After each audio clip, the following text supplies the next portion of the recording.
Hello, and welcome back to TableTalk Discussion and Discourse. I, as always, am your host, Alejo, aka Braydon95, and I am alone for a little while until Boo gets home. Aiden will not be joining us tonight, unfortunately, because real life is more important than the podcast in a lot of instances. And so, you know, he's here with us in spirit, though, of course, as you know.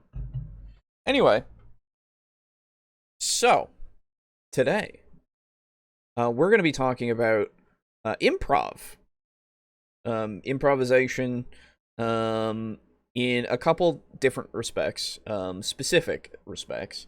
One a lot shorter than the other, and we'll see how it goes. But the first one that we're going to be covering today is improvising damage, and the other one being improvising NPC dialogue. One being from a channel that I don't think we've covered before, and the other being from How to Be a Great GM. So it's going to be one of those days. And this is a How to Be a Great GM video from like 6 years ago. So we'll see how that goes.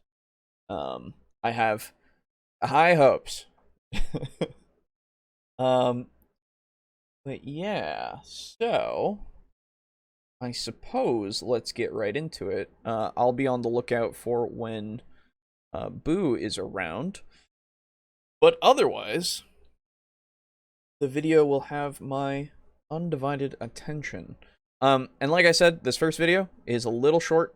It's under 10 minutes. 8 minutes and 51 seconds, in fact. And if it's short enough, if I don't have too much else to say about it, we might do a second short video. Just because there's a lot of short videos on improv. And dunno, maybe we'll see if there's another trick or tip that is helpful. But for now, let us begin with how to improvise damage. Oh, there it goes. Damage for D&D from Master the Dungeon, I believe is the channel name. Yes, good. I assume that this is going to be talking about things that aren't already predetermined in the sense of abilities and spells and all that shit, right? I assume that this is going to be something about like damage to buildings or, you know, static objects and such. I'm not really sure. But improv is one of those skills that is very helpful to have when you're DMing, so I assume that this is going to be incredibly helpful for anyone who wants to DM, or really GM in any game, you know. Improv is an overall helpful skill, so we shall see. But here we go. The core rulebooks for D&D don't always have all the answers you might be looking for. Okay, this is very quiet. Hold on. I have to turn it up on my end. If this is too loud, let me know. I will be checking the OBS peaking, or if it's peaking. The core rulebooks for D&D don't always have all the answers you might be looking for. Let's say one of your players gets thrown into a fire pit. How much damage do they take? If a character falls in lava and doesn't die right away, how much damage do they take? If your group's paladin, who's standing in full plate armor in a field, is struck by lightning while holding their sword aloft, how much damage do they take? I mean, these are good questions. For the lightning one, I immediately thought, why don't we just use the spell lightning bolt?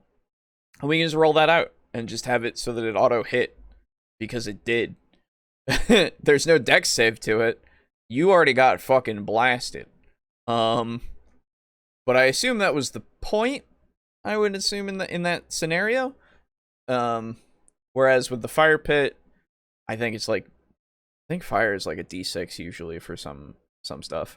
I remember, at least I don't know if this is from any edition, but I do remember someone saying at some point that, like, being on fire would be a d6 of damage, and that made sense to me.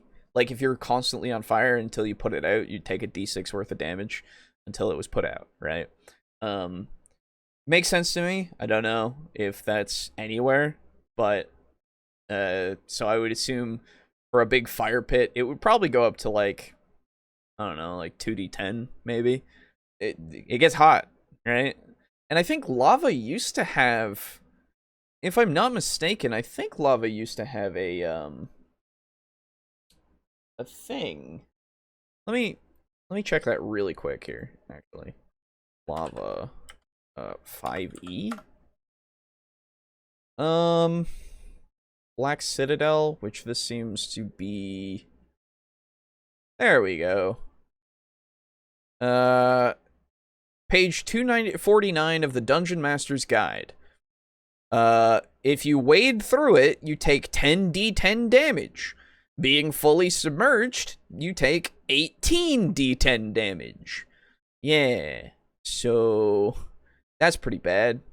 But I guess this also says, like, even on the site, they're saying there's some edge cases where the DMG doesn't provide direct examples. How much damage would you take if you're hit by a globule of lava? What about if you touch lava with your hand, right?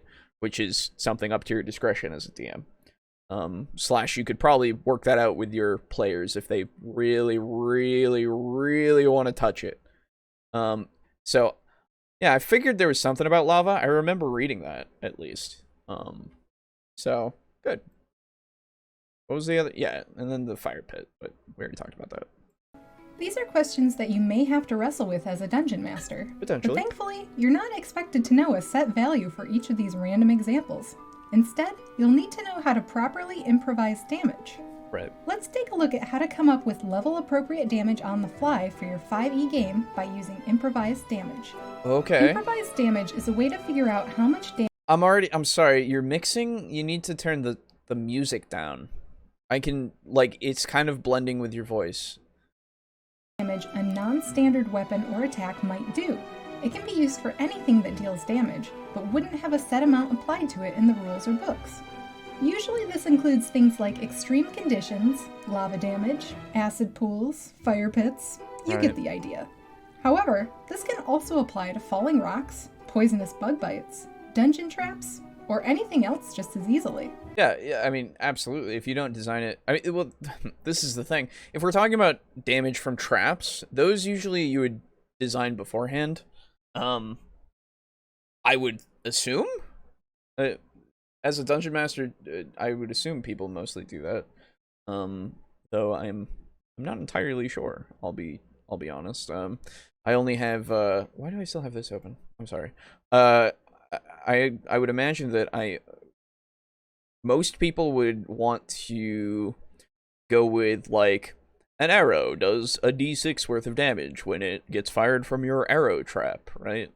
Or, like, if it's an arrow wall, if you get hit by a bunch of it, if you fail your reflex save, you'll take, like, a d10 of damage or a d12 of damage, or, you know, like, they'll figure it out in that kind of respect beforehand. And with the lava example, we already have a lava example. Is this not referencing... This is a question. Is this video not referencing 5e? It could potentially be referencing a different edition. Or it could just be talking about D&D as a whole. In which case, pretty cool. Yeah, I mean, it seems to be D&D as a whole. Hello, Mog. How are you doing? It seems to be D&D as a whole, so I guess depending on the edition, they might or might not have rules for that. But regardless. This kind of damage, while covering a wide range of cases, does not apply to all non-weapon or non-spell damage. Right. Things like falling damage have a set table you can pull from in the player's handbook on page 183. Other types... Page 183. Now this will give us the hand. Because if this means that they're talking about 5e, then again, we already have an example for lava. So This is just important going forward and not for... I'm not trying to do a gotcha. I'm just trying to establish what we're talking about. Oh. My perfectly legal copy. Doing okay? Pretty tough weekend with personal stuff, but I'll make it through. Well, I hope that your personal stuff becomes less difficult then. I'm glad that you're doing okay otherwise. Yeah, there we go. Falling is on page 183 in 5e. Okay, so we're talking about 5e. So, quite literally, they have rules for lava. And, I would assume, again, in 5e, everybody's going for traps, as in making their traps beforehand, figuring out how they work, doing DCs, damage, all that kind of stuff, you know? I mean, it's not impossible, and it's not improbable that somebody's going to do it off the top of their head. Absolutely fine if they do. That's cool. I'm just saying. It is there, and I think the precedent has been set. Types of damage may have rules, such as poisons or magical effects, even if they're not listed directly. For example, a trap that casts a spell would be assumed to default to the spell's damage rather than take on improvised damage for being a trap. Yes. The real trick is learning when to apply improvised damage and how to do it quickly. There are no hard and fast rules on how to improvise damage in your game. Improvised damage should be applied when you don't know what the actual damage would be and are not sure if the damage exists in any set rule. Right. This shouldn't be relied on just because you're forgetful, but instead used to keep the game moving. Nothing halts game flow like stopping to look up the damage in a book you're not positive it's in. For the sake of argument, knowing how to improvise damage correctly could hypothetically give you everything you need for all the damage in a game. True. You could completely improvise an entire campaign, start to finish, and rely on nothing but improvised damage. You could. Again, not saying you can't. But a lot of things... I guess in that case, then we need to start making notes on what everything does when we figure it out, when we improvise it, because then it has to be consistent, right? That's why the rules are there for the damage types that they have. It's to remain consistent. So, again, you can do it. Nothing wrong with it. I'm just saying it's a lot to keep in mind, and a lot that you're gonna have to take notes on. You shouldn't do this, but okay. If used correctly, your players probably wouldn't know the difference between this and specific damage rules. So now I'll make the opposite argument, because you said you shouldn't do this. Now, I'm not saying you shouldn't, no. I'm just saying it would be incredibly annoying and difficult for you to have to keep track of. We don't have to set a hard and fast rule, but I will say it'll be a lot fucking harder if you do it this way for everything. So counter to myself and also counter to that. Between this and specific damage rules, especially if you're rolling your dice behind a screen.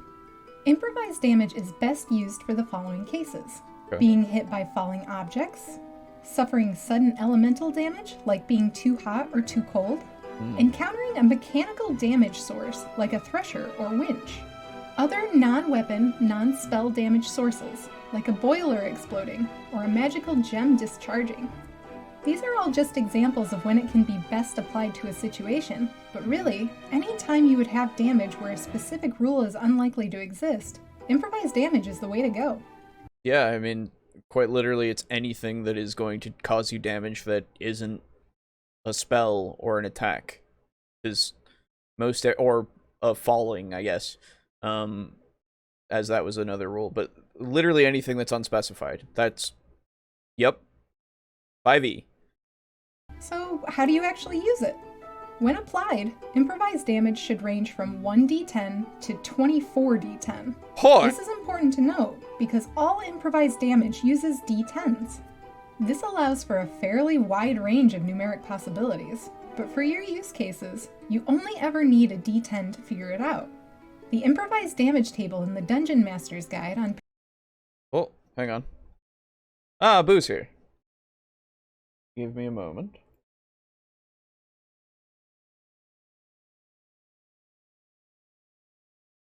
Hello, sir.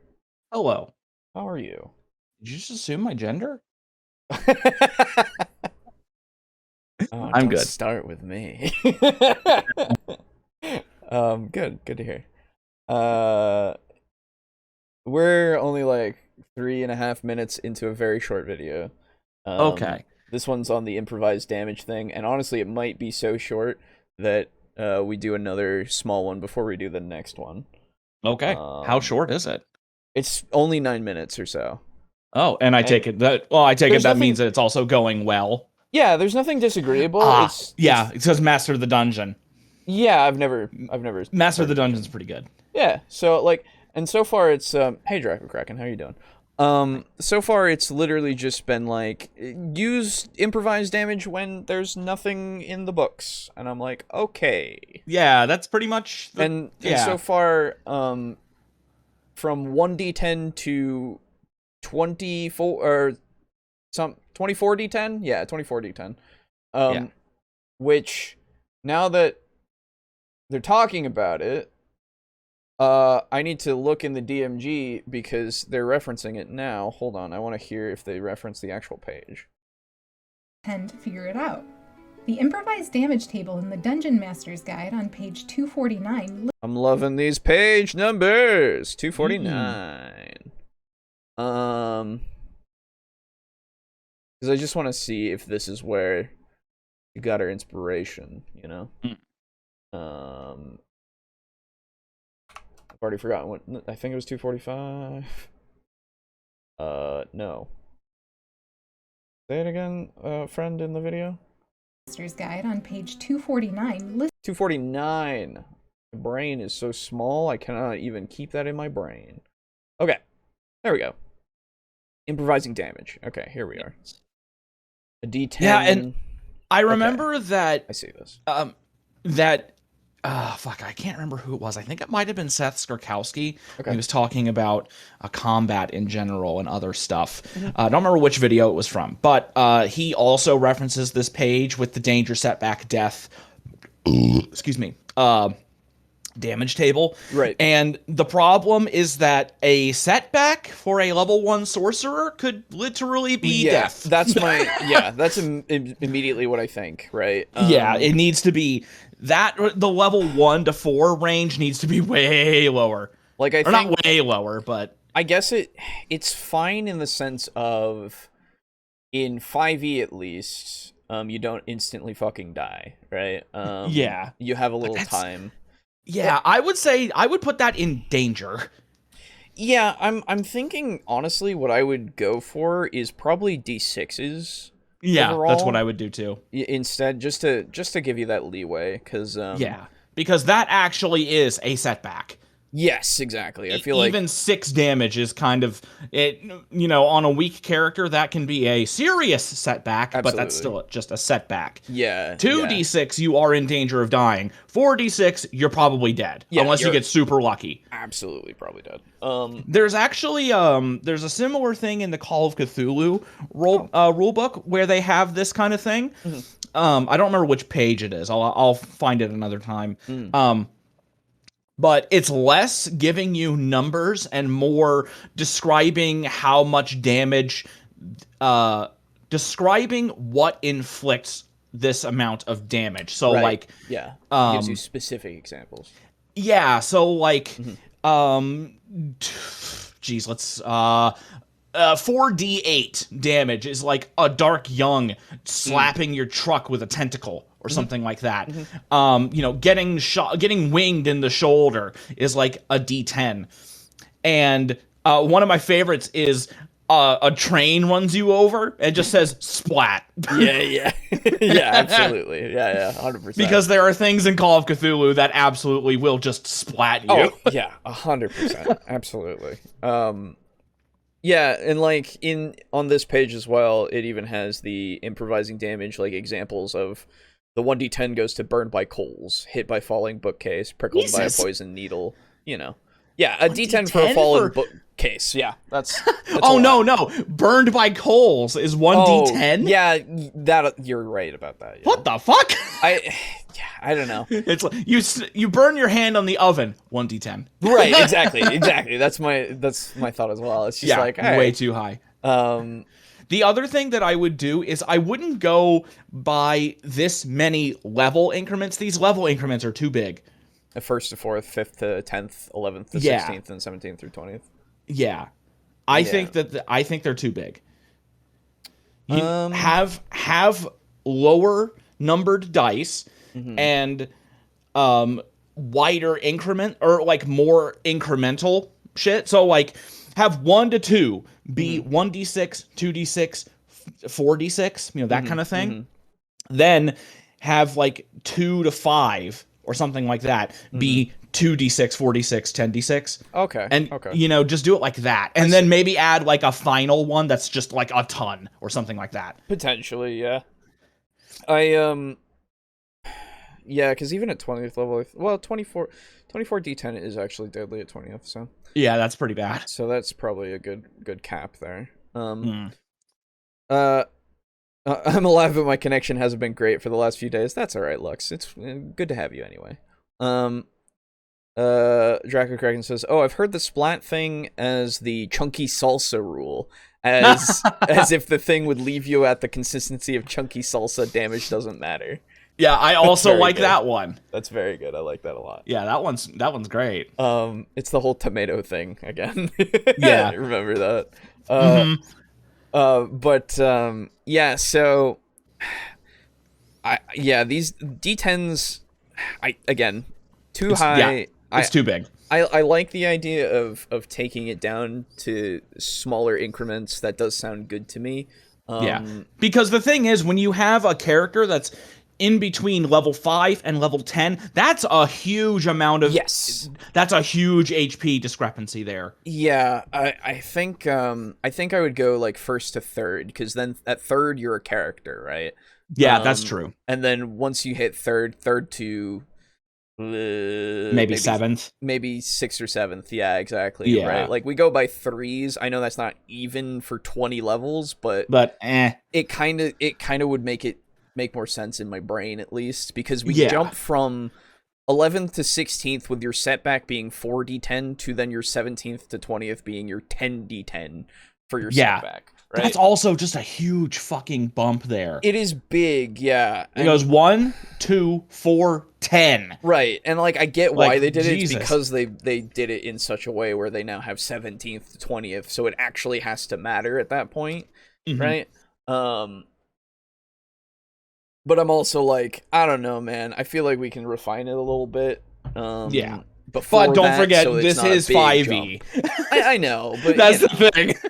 It's supposed to just give you this, and obviously this is already improvising, right? So it's like, fuck it, change it however you want, right? Yeah, that is true. It's so hard to comment on stuff when an answer is, just don't do it and do what you want. Right. You know, like true. It's weird because the only thing we can definitively talk about is rules as written. Yeah, exactly. There's no point in talking about stuff that you come up with on your own, because that's always an option, and then it doesn't matter what's written. Yes, exactly. And technically this is written, right? It's not. It doesn't say optional or anything, but I also think that the idea of it all being D10s already is just like too much, right? I'm fine with it being D10s at like 17th to 20th. That's fine, right? Maybe we go up by die, you know, as we continue through the levels. So it'd start at like D4s, and then it could go up to D10s or D12s, really.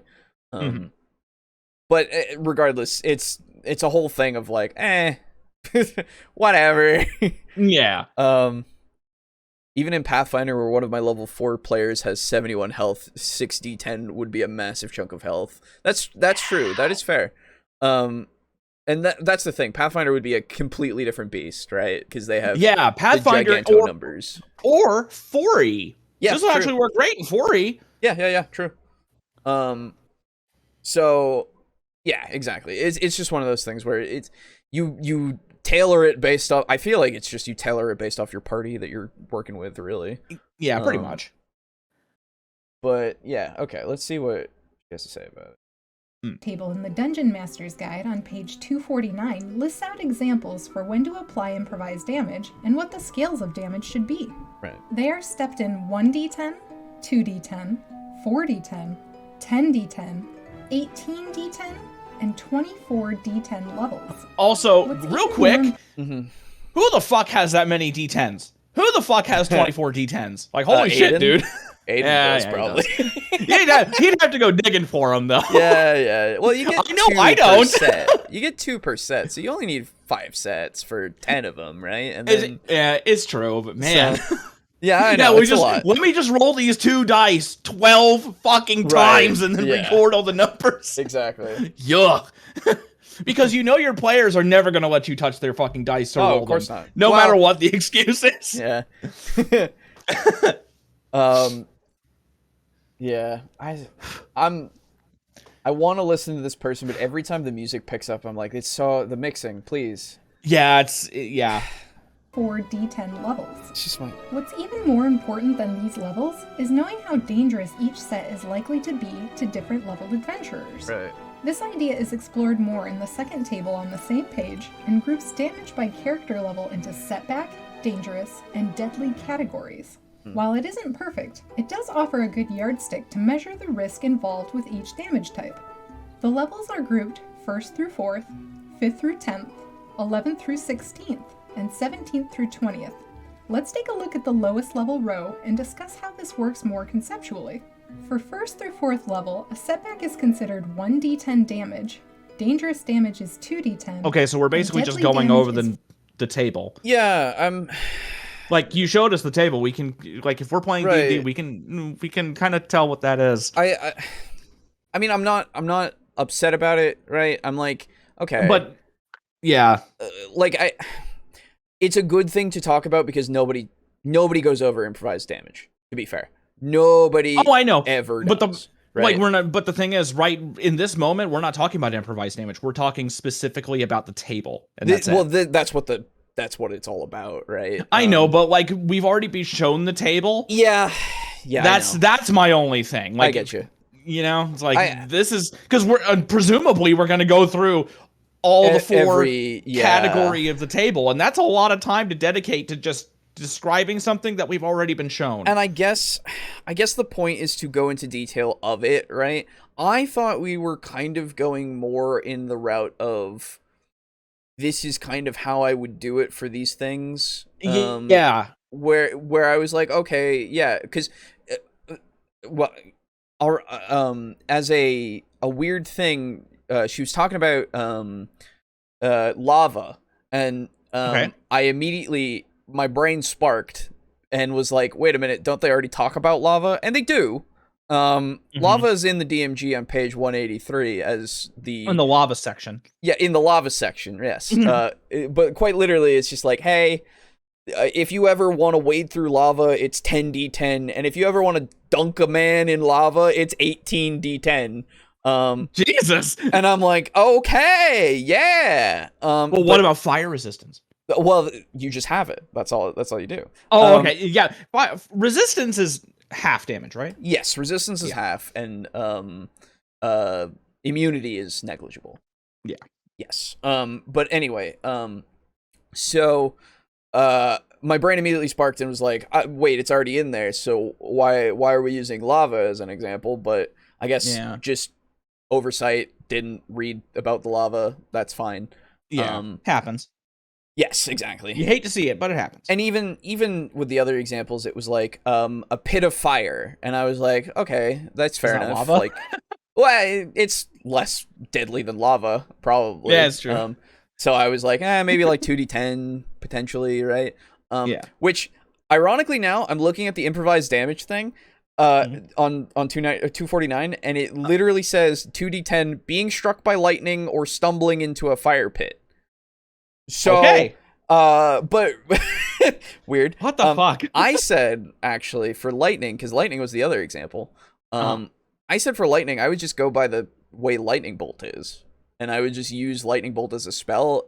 But you didn't make your reflex save, or I'm sorry, your dexterity save in 5e, right? And then it's just like, you got struck, because at that point you're probably wanting to be struck by lightning. Because it's rarely going to be a thing that just randomly happens unless Now you just want to make me make a table if the character's ever in a thunderstorm. Well, I rolled a D100 and you got a 1 and I confirmed it. Yes. You get struck by lightning, motherfucker. Absolutely. Well, that's the thing, right? But at the same time, in most respects, if lightning is at play as an element that you have to worry about, it's either some sort of magical anomaly, or you're going across a field in a thunderstorm, right? With no other trees, so you know the danger's there, right? And at that point, I'd be like, okay, yeah, we don't have to worry about it. But in her example, she was literally like, your paladin's in full plate, sticking their sword up in the air, and get struck by lightning. And I'm like, well... well, yeah, you were asking for that. I feel like you wanted that. Hey guys, check this shit out. Right? I can survive. Mine is more powerful than them. Watch. Yeah. Come on, God, give me your best shot. 20 D10s, someone is playing World of Darkness. True. Ooh. Hey, if it was D6s, I could break out the Warhammer dice for that 24 D6s. Yeah, that's true. Hell yeah, dude. I actually just got a bunch of, when they released 9th edition Tyranids, I also got 20 Tyranid dice. Hell yeah, that's sick. Yeah. We also understand that they are meaning about the table, we be smart. Yes, this is the thing, right? Again, I'm assuming that this is made for people that have not read it and probably aren't going to read it. Right? Yeah, that's another thing. That's fair. Which I'm like, okay, that's fine if you want to go into detail. There's not going to be much that we're going to say about it, right? Because we've already talked about what we thought about the table. So once we go over the table again, it's like, oh, we already said, you know? Yeah. So I guess let's just move on. Yeah. In general, this works well, but because of the high variability on a D10, a first level wizard is in mortal danger on a high roll for even a setback. That same wizard at 4th level is likely to see 1d10 damage more accurately as a setback, where a 4th level barbarian or fighter wouldn't bat an eye at it. Okay, so we're already on the criticism of the table. Good, okay. Yes. So now we'll actually have something to talk about. Okay, good. The reason these variability and level groupings matter is because as the Dungeon Master, you need to know if applying improvised damage seems reasonable. There you go. This is where your judgment comes in. As a general rule, we recommend that you never kill your players with improvised damage that should be a setback or dangerous. No one likes getting killed by an arbitrary event like falling down some stairs. It feels very unheroic and does not. Sorry, dude. D&D you fucking failed your dex save. You trip down the stairs and you fucking break your neck. Sorry. Right? Yeah. That. Like, I'll be honest. I wouldn't ever expect this to happen in any kind of game. But if it did, you are now the laughing stock and legend of the table. Oh, yeah. I would laugh hysterically, honestly. Yeah. I would feel a little bad about it, but at the same time, it's like, what the fuck? You're a legend now. Yeah. You are the punchline. Exactly. And yeah, August even says arbitrary death can be funny at a table of meme players. Absolutely. Yes, yeah. I feel like that's the point though. If we have this happen, if something like you fall down the stairs and you're taking damage because of it happens, you're probably not in a very serious kind of game. Or it depends on the staircase, doesn't it? Or you've established beforehand that this could have bad things here, either session 0 or in game, like an NPC or like the legend of the place that you're going to. It could be the stairs are controlled by a ghost or magic or whatever. Well, see, what I would do is if there was a situation where a character, like they're in a, it's not a super serious thing, I would make falling down the stairs and actually hurting yourself, I would make that non-lethal. Most times. Sure, yeah. Unless the stairs are stone and you're falling down like 100 feet, then that's gonna be bad. Right, because like we already have falling damage tables, right? Yes. Where we can just go, oh, if you fall down 10 feet, you take a d6 of damage. Like that's always been the double case. That or something. Right, exactly. If we want it to be something that's actually like a threat, then we go, okay, so it's stone, so you're gonna take maybe a d12 of damage, right? Like shit like that. Just to kind of make it so that you're more likely to take the threats seriously. But again, it really depends on the tone you need and the kind of campaign you're in and your table and all that shit, right? Like everything. Since it's super serious, I'm going to implement this into Devils and Dice. Right, yeah. Oh, you fall down the stairs, you're dead. Fuck. That's right. Sorry, Maz. Several minutes behind already, but I want to mention that in 3.5, if you take more than 50 damage from a single cause, you have to make a DC 15 Fortitude save or die outright. Yes. Yep. I think if I'm not mistaken, though, there is a couple of other things like that. In 3.5, it's not. It's not worth looking into right now. You know, there's a lot of it. There's a lot of 3.5. So, but yeah, I know there's like if you take a certain amount of damage, you could die. Absolutely. Yeah, just outright.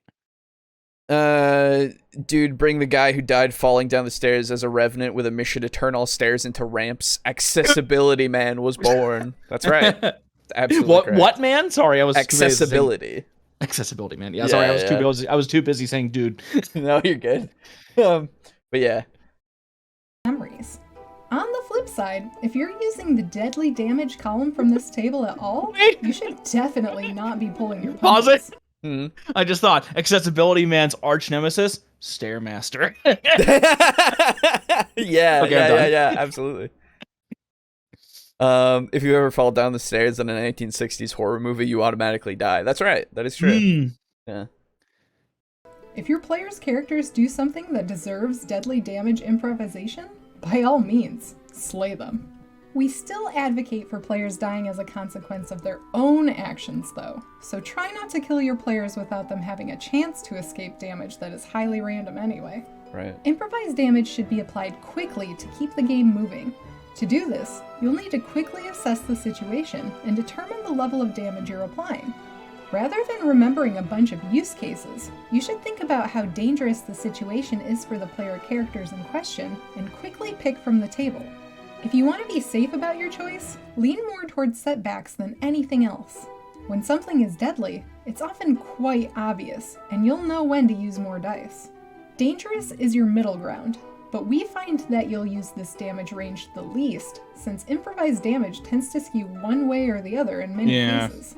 When you're using improvised damage, we recommend applying it behind a DM screen. While DM screens have a lot of advantages, you don't want your players to think your rulings are random or arbitrary. You're still working within a framework of damage, but keeping your rolls hidden will give you a lot more control over a situation that defies conventional rules. That's just in any case for any kind of anything in D&D. Yeah, usually. I'm just because I've never really been like I've never I actually have run one game in person, that's right. Right. I was never really a DM screen kind of guy. Mm-hmm. I'm not really sure what it was. Yeah, I'm not really sure what it is. I'm just not really a DM screen kind of guy. That's totally fair. I just don't really think it's necessary most times, depending on the group. Depending on the group. Right. If you're not with friends or with people that you trust and they're gonna fucking look at your notes and shit, one, don't play with them. Two, I was gonna say. Use a DM screen. Yeah.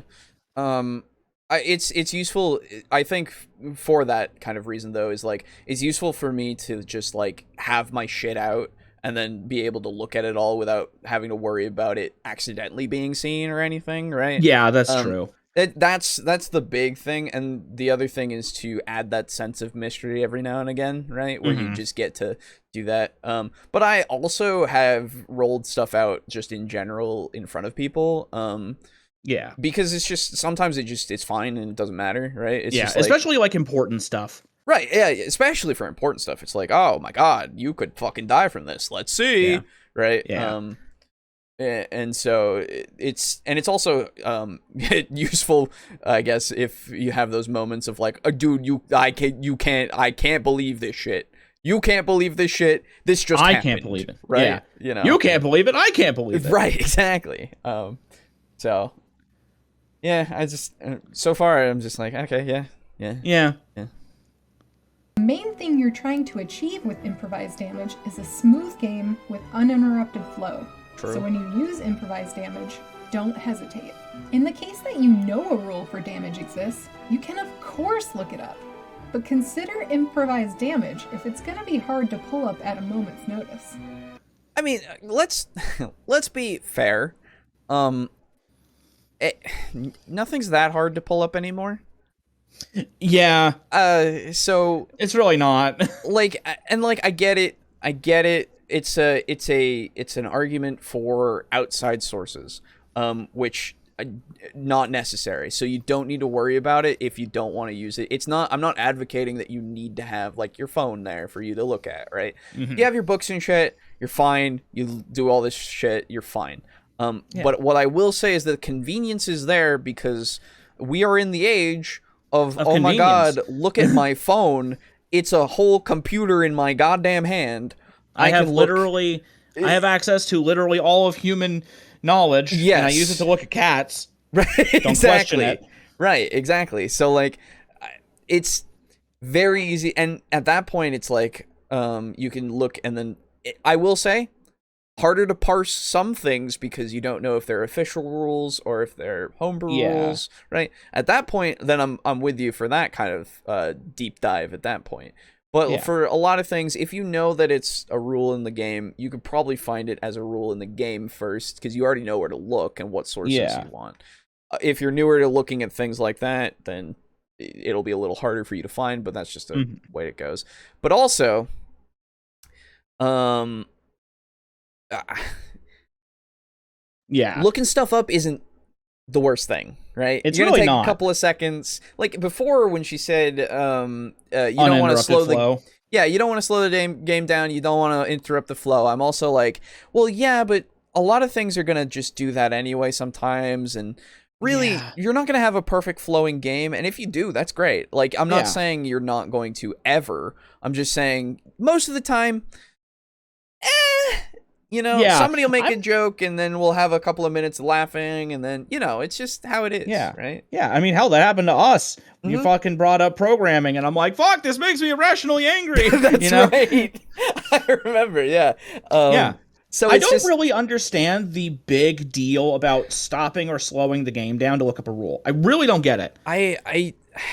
I understand wanting to make the most of your time and get the most that you can out of a game session. Yeah. Right? Like, that makes sense to me, and, like, if we meander and stuff, that's fine every now and again, but I can also understand people going, I want to get things done, right? Yeah. And I go, we're here to play, okay. let's play. Right, exactly. And, like, I get that fine, but I'm also, personally... this is also part of the game. That's the thing. Exactly. We all know how I feel about taking my fucking time. I like taking my fucking time. Yeah, because it's part of the game. Right. I want to appreciate what I want to appreciate, and if it takes a while for me to get to that point, I'm sorry, but like I understand it's a little annoying sometimes, but also like I'm trying to involve other people a lot of the time, and it really depends on situations, but I'm sorry. Yeah. Books, the lords at Wizards of the Coast proclaim we don't need any more books as long as you subscribe to D&D Beyond. That's right. That's that's the other thing. D&D Beyond exists, right? That's already that's literally what I'm talking about, except it's official. Yeah. So you can look it up on your D&D Beyond app. I assume they have. We're not sponsored, and I don't want to be. You can look it up on their D&D Beyond app or on the site, just on their website on your phone in a browser, and then you can just find that shit real easy. Yeah. So that's how they're gonna release 5.5/6e. You know that? Oh, into D&D Beyond. Yeah, it's only gonna be on D&D Beyond. Honestly, I wouldn't be surprised. I really wouldn't be surprised, and I'm kind of fine with it because I don't already care, But they will also release the books for people that want books. Like, they're going to do both, obviously. Wouldn't it be crazy if they didn't, though? It would be insane if they didn't. It would be a whole market that they just do not want anymore. And they will alienate so many people, but they're not going to do that. They want to make the most money. That's true. So... But regardless, I'm also like, I understand because we're getting to, we're in the digital age. We've been in the digital age forever. Like, let's start using it, Cavemen were using fucking Colecos. Put me in Cyberpunk. I don't care. Let's do it. Hell yeah. We're already God, there. I can't wait for but, red. You know. I want red. I was so excited, but it wasn't red that showed up. That's right. Remember, you're not announcing that you're improvising damage to your players, so if you do it correctly, no one will know you've done anything at all. Sometimes you'll need to improvise damage. Did you know that if you improv, no one will know? That you're improving? Most of the time? Apparently? That's crazy. What does that mean? It's the whole, like, I don't That sentence doesn't make any fucking sense. honestly, I think it's just trying to say, like, Be smooth? Yeah, it's more just the fact that, like, you're not letting them know that you don't have a rule, An actual number. right? Yeah. And all of that, and you're not just making it up. I don't know, man. It doesn't matter. We're all making shit up. Yeah, I don't think it fucking matters. I really don't think it matters at all. Yeah. Wizards will do like the Wu-Tang Clan did that one album, make one 6th edition book and sell it to the highest bidder. See, that would be hilarious. Yeah, dude. But see, here's the problem. They would just scan it. And then everybody else would get it for free. Yeah, that's also true. Unless they're a snooty collector, you know? Yeah. But you need it to be more precise. Improvised damage is a D10 by base because it's a wide range and is expected to allow players to miraculously avoid massive damage or be obliterated by the high end of the same scale. However, when you need to rein things in, you can use the same table and drop your dice type to a D8 or a D6. There we go. This only lowers the top range, so 1 through 10 becomes 1 through 8, and that might be perfect for your needs.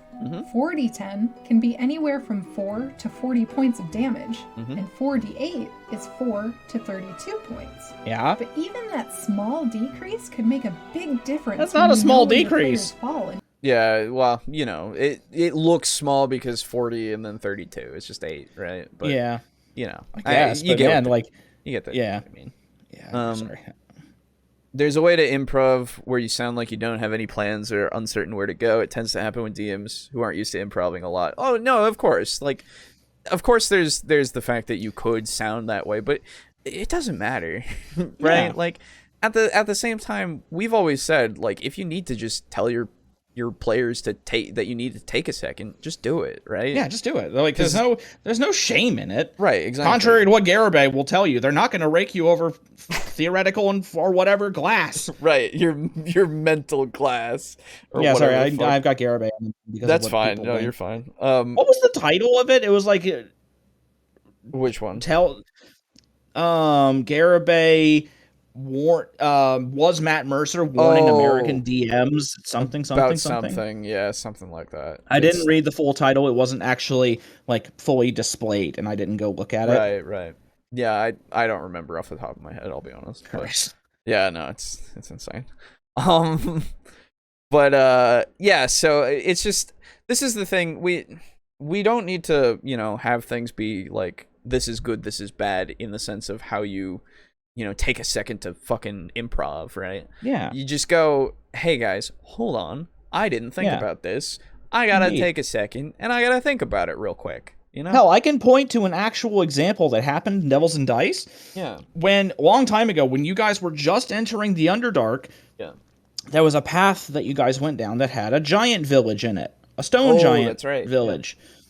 And you guys are walking down the fucking corridor, and you see all these, like, this shit on the walls. Turns out Mez could speak giant. That's right. And I'm like, wait, what the fuck?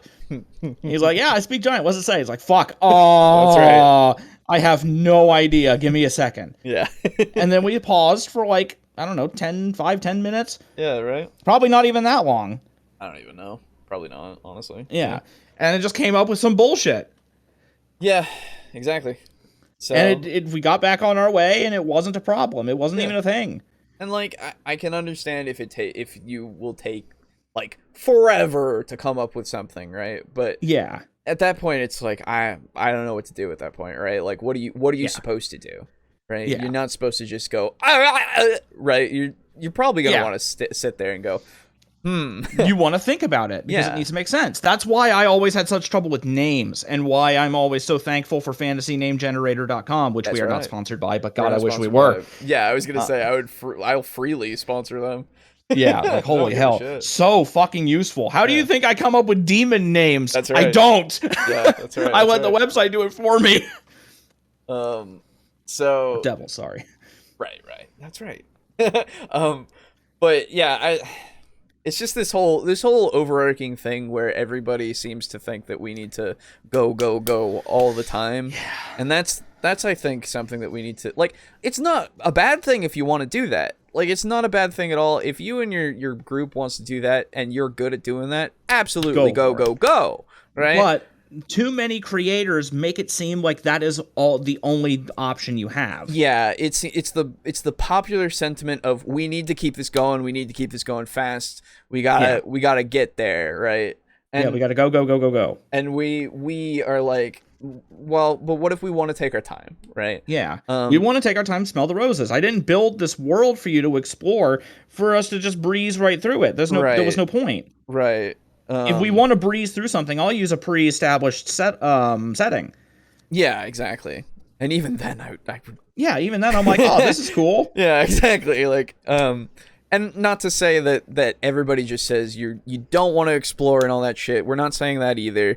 We're just saying that it just seems to be that this is the most important thing to do in most games, apparently, is keep it flowing, right? Yeah. Keep it flowing. It needs to have a certain pace, all that kind of stuff. And it's like, just have your group set the pace, right? Like, it just works so much better for you and for everybody else when you don't have to go, we gotta go, all the time, because you're not stressing yourself out, man.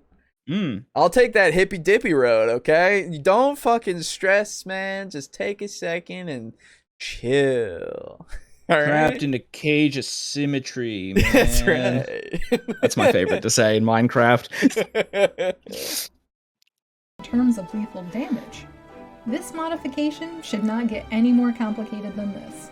It's simply a way to reduce randomness as needed, and saves you from having to fudge numbers later because you left too much up to fate.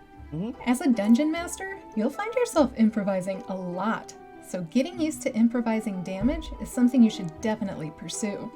Knowing what improvised damage is and when to apply it is the first thing you'll need to get used to. But using the right amount of improvised damage is where the real finesse comes in.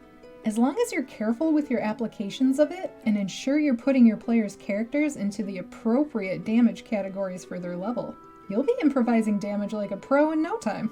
We hope this helps you understand improvised damage a bit more. See, we're saying that we're improvising things, but we're kind of also creating a standard table for ourselves. Yeah. Like, that's the thing. I get what you're saying, sure, but at the same time, like I said before, when you're improvising a lot of things, you probably want to write them down so you remain consistent. And then then it's not improvised anymore. Right, we create a standard that then we have, instead of it being, I don't know, a D10 for this. Well, now it is a D10, right? Yeah, now it is a D10. Right, so then it's just like, I'm good with us improving anything, that's fine, but the point of improv is spontaneous and to get a thing right there for you, right, that makes kind of sense right in the moment. Yeah. But I think the true need after that is to refine it and make sure that it's going to maintain that kind of sense, because otherwise you're going to be improvising something random later on that might conflict, where you go, oh, I fell down a hole into a spike pit and I didn't think about the damage then, and it did like 2d10 damage. And then later on down the line, if you didn't write that down, you don't remember it, they fell into another pit where they just, fell and they got hurt, and you do the same thing. And you're like, wait a minute. Everybody will go like, wait a minute. Well, maybe not everybody, but potentially you can have this conflict where now it's like, well, I fell in the hole and you told me to take 2d10 damage. And there were no spikes in it, and the last time I fell in a hole, there were spikes in it, and that's why I took 2d10 damage. So what's different about the hole, right? What's different about this fall that I take the same amount of damage? So then you start having questions and all that kind of stuff, and the thing is, though, even if you have a situation like that, the entire situation can be solved by just saying, "Oh, my bad. Take 1d10." Absolutely. That's the other thing. But what I'm saying is, in order for you to avoid those situations, you can have these things written down so that you can reference them again. Yeah. Right? That way you just are consistent right off the bat and you don't have to worry about it. And then if you do have an inconsistency, you can then go, hold on, let me fix this, and then you can continue to be consistent. Yeah. Right? It's this whole thing. It's a beautiful word, consistency. It's very nice. It is. And gives you a pathway to using it in your own game. If you're interested in more encounter ideas, check out our other videos. You can find more resources at masterthedungeon.com. That's an encounter idea? If you liked this video, channel your inner barbarian. Technically, yeah, you're encountering like a situation that you're going to take damage and stuff. Yeah. All that. Damages usually happen from encounters, not just, saying you take damage randomly. Yeah, exactly. Want to talk about real improvising? I've had a number of encounters where the enemy is nothing more than an AC, health, attack bonus, and damage die. If you want to improvise, you got to know the game. That's right. Indeed. That's what the next enemy that they're going to face is going to be. Yeah, just an AC, health, attack bonus, and damage die. Oh, no. I don't mean like floating numbers. I mean like I'm not going to write shit. Right, that's fine. I'm too lazy. That's totally fine. But yeah, so this is the thing. Real improvising is starting a campaign and car trip from New York to California. Fuck yeah. Hell yeah, dude. Do it. Sounds great. Yeah. But anyway, yeah, so improvising always leads to something that's less improvising, I think. Which is like it's fine, right? There's nothing wrong with it. But it's just one of those things where it makes it so it's easier to improvise when you already have a frame of reference, Yeah. Just like what we say about 3.5, where it has all these fucking rules, and then we can go, what is this? And then we can go off of a different rule that maybe doesn't, totally apply. Yeah. Anyway, so that's that video. That was, again... It was fine. Yeah, it's fine. That was, again, Master of the Dungeon. Yeah, Master of the Dungeon and How to Improvise Damage for D&D. The link will be in the description. I've been seeing a ton of their videos pop up in my recommended lately for some reason. I don't even know why. They're probably just trending right now for you. Yeah. Probably because the Watch Together uses what you're signed in as what you're watching things as. Oh. And then it's now recommending things that way. Yeah. I don't know, man. I didn't know the Watch Together could actually influence. I didn't know Watch Together could influence my YouTube recommendations. Yeah. I think Interesting. So. Anyway, so that was that. Let's move on to another shorter one. Why not? We'll do that. Because that one only took an hour, and most of that wasn't really it, to be fair. Yeah. Well, kind of was. So let me just put in the magical words into my YouTube search bar. Oh boy. YouTube algorithm, you gotta fucking sacrifice a virgin to the YouTube algorithm and find a video. That is true. I remember seeing another one that was very short though, and it would be perfect for right now before we go into the long one. What's the long one? The long one is How to Be a Great GM. Oh, okay. He talks about improving NPC dialogue. So okay. With the dialogue, he should be pretty good at that because he is a writer. Yeah, that's what I hope. So I'm hoping we have a moment of like, yeah. Right? He's got good shit. Let's see about this video. This is, and let me copy everything over onto my little notepad here so I don't forget it for later. This is 7 tips to improve your D&D role-playing game. Roll initiative. Oh wait, that's just improve, not improv. Calm down. Wait a minute. Oh, improv-y. Sorry. That's why I wasn't getting the ones that I was seeing before.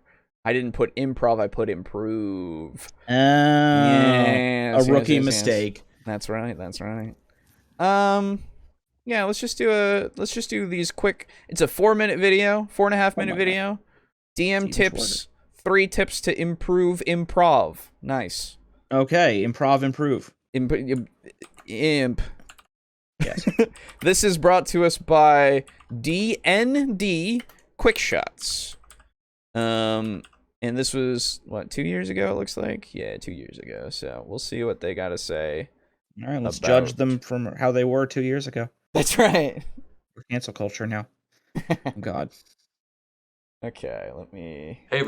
Hello. Hold up. There we go. Okay. Let us see what 3 tips we have here. Everybody, welcome back to a new episode of D&D Quickshots. Have you ever felt your improvising needs a little bit of work?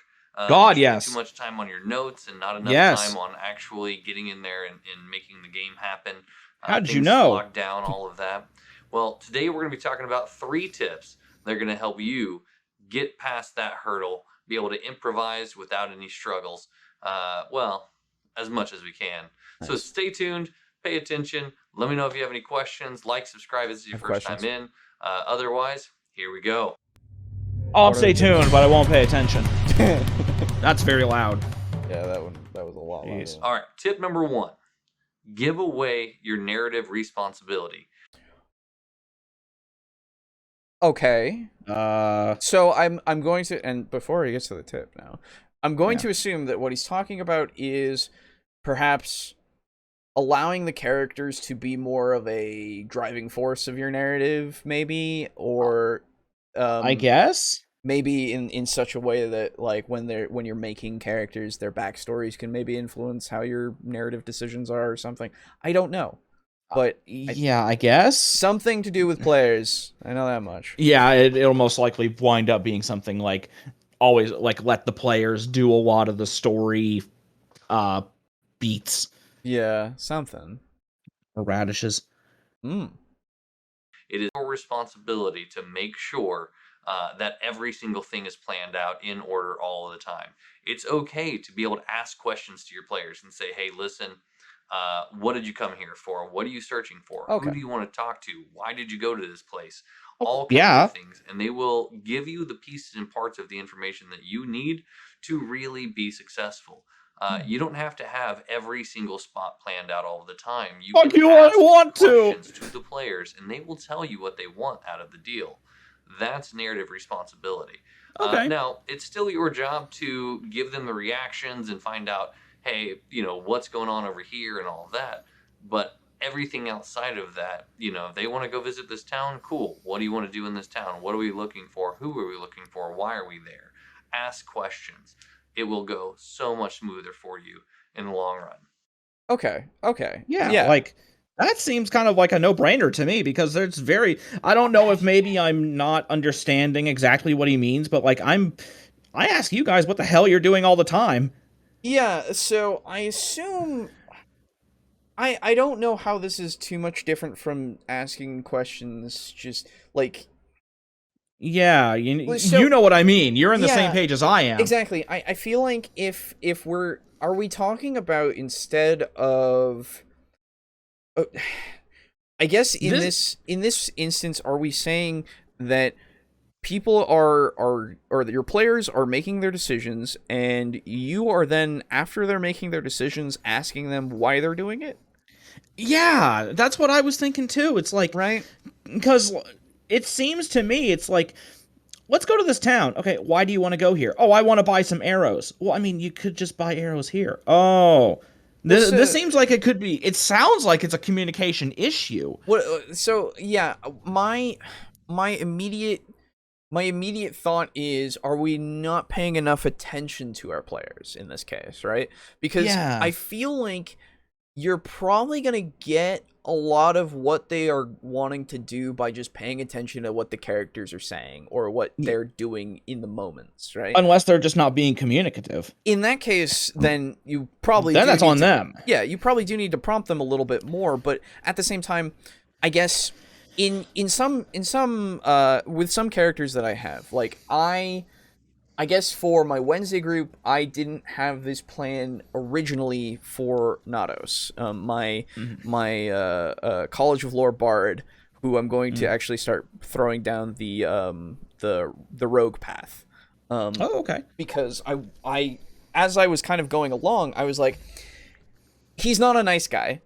He acts like a nice guy, but he also wants to take advantage of a lot of things, right? Just to further his knowledge and his goals. Yeah. And he doesn't He's self-serving. Yeah, he doesn't he wants to help other people if they're a useful asset to him. Right? Yes. A lot of the time. So I figured that something that he might want to do is go into the underground, right? And kind of figure out how to become a part of that and maybe start his own kind of thing, his own group or gang. Yes, exactly. Something like that.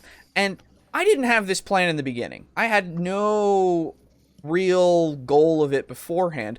But as we kept going along, it wasn't until a couple of weeks ago that I kind of started dropping these kinds of hints where, it was weeks and weeks ago that I gave the hints that he wasn't a great person, but, and that was clear from the beginning, to be fair to my DM. But as I kept going, we eventually encountered this cavern that we were supposed to go to get this thing to help revive our friend who had died. Okay. So we were doing this whole quest to get them to come back to life, and actually, stairs. Hate to see it. Right? Yeah, fell down the stairs. It was pretty bad. But regardless, where we came from, where our characters all came from, that continent, because we had gone to another continent to do this through teleportation shit, right? Yes. The continent that we came from has this kind of culture where they revere dragons, or dragons are more of they're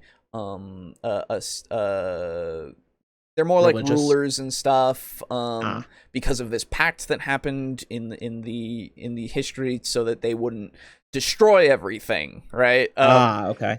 So they're kind of revered in that respect, right? But on this continent, none of that shit happened, right? So we go to this cavern, and there are a bunch of baby fucking blue dragons. Oh. And we killed a lot of baby fucking blue dragons. And now, to be fair, they were starving and they were trying to eat us. Okay. Yeah. I mean, no. I'm not saying because you killed baby dragons, just because you killed. Yeah. No. It's a bad thing, right? And as soon as the possibility of dragons being in that cave came into my head, I was like, "Oh, this is perfect," because now we have a bunch of contraband of dead dragon bits, and that is a perfect way to go, hey guys, I'm willing to do some sick shit, right, for the underground, because illegal.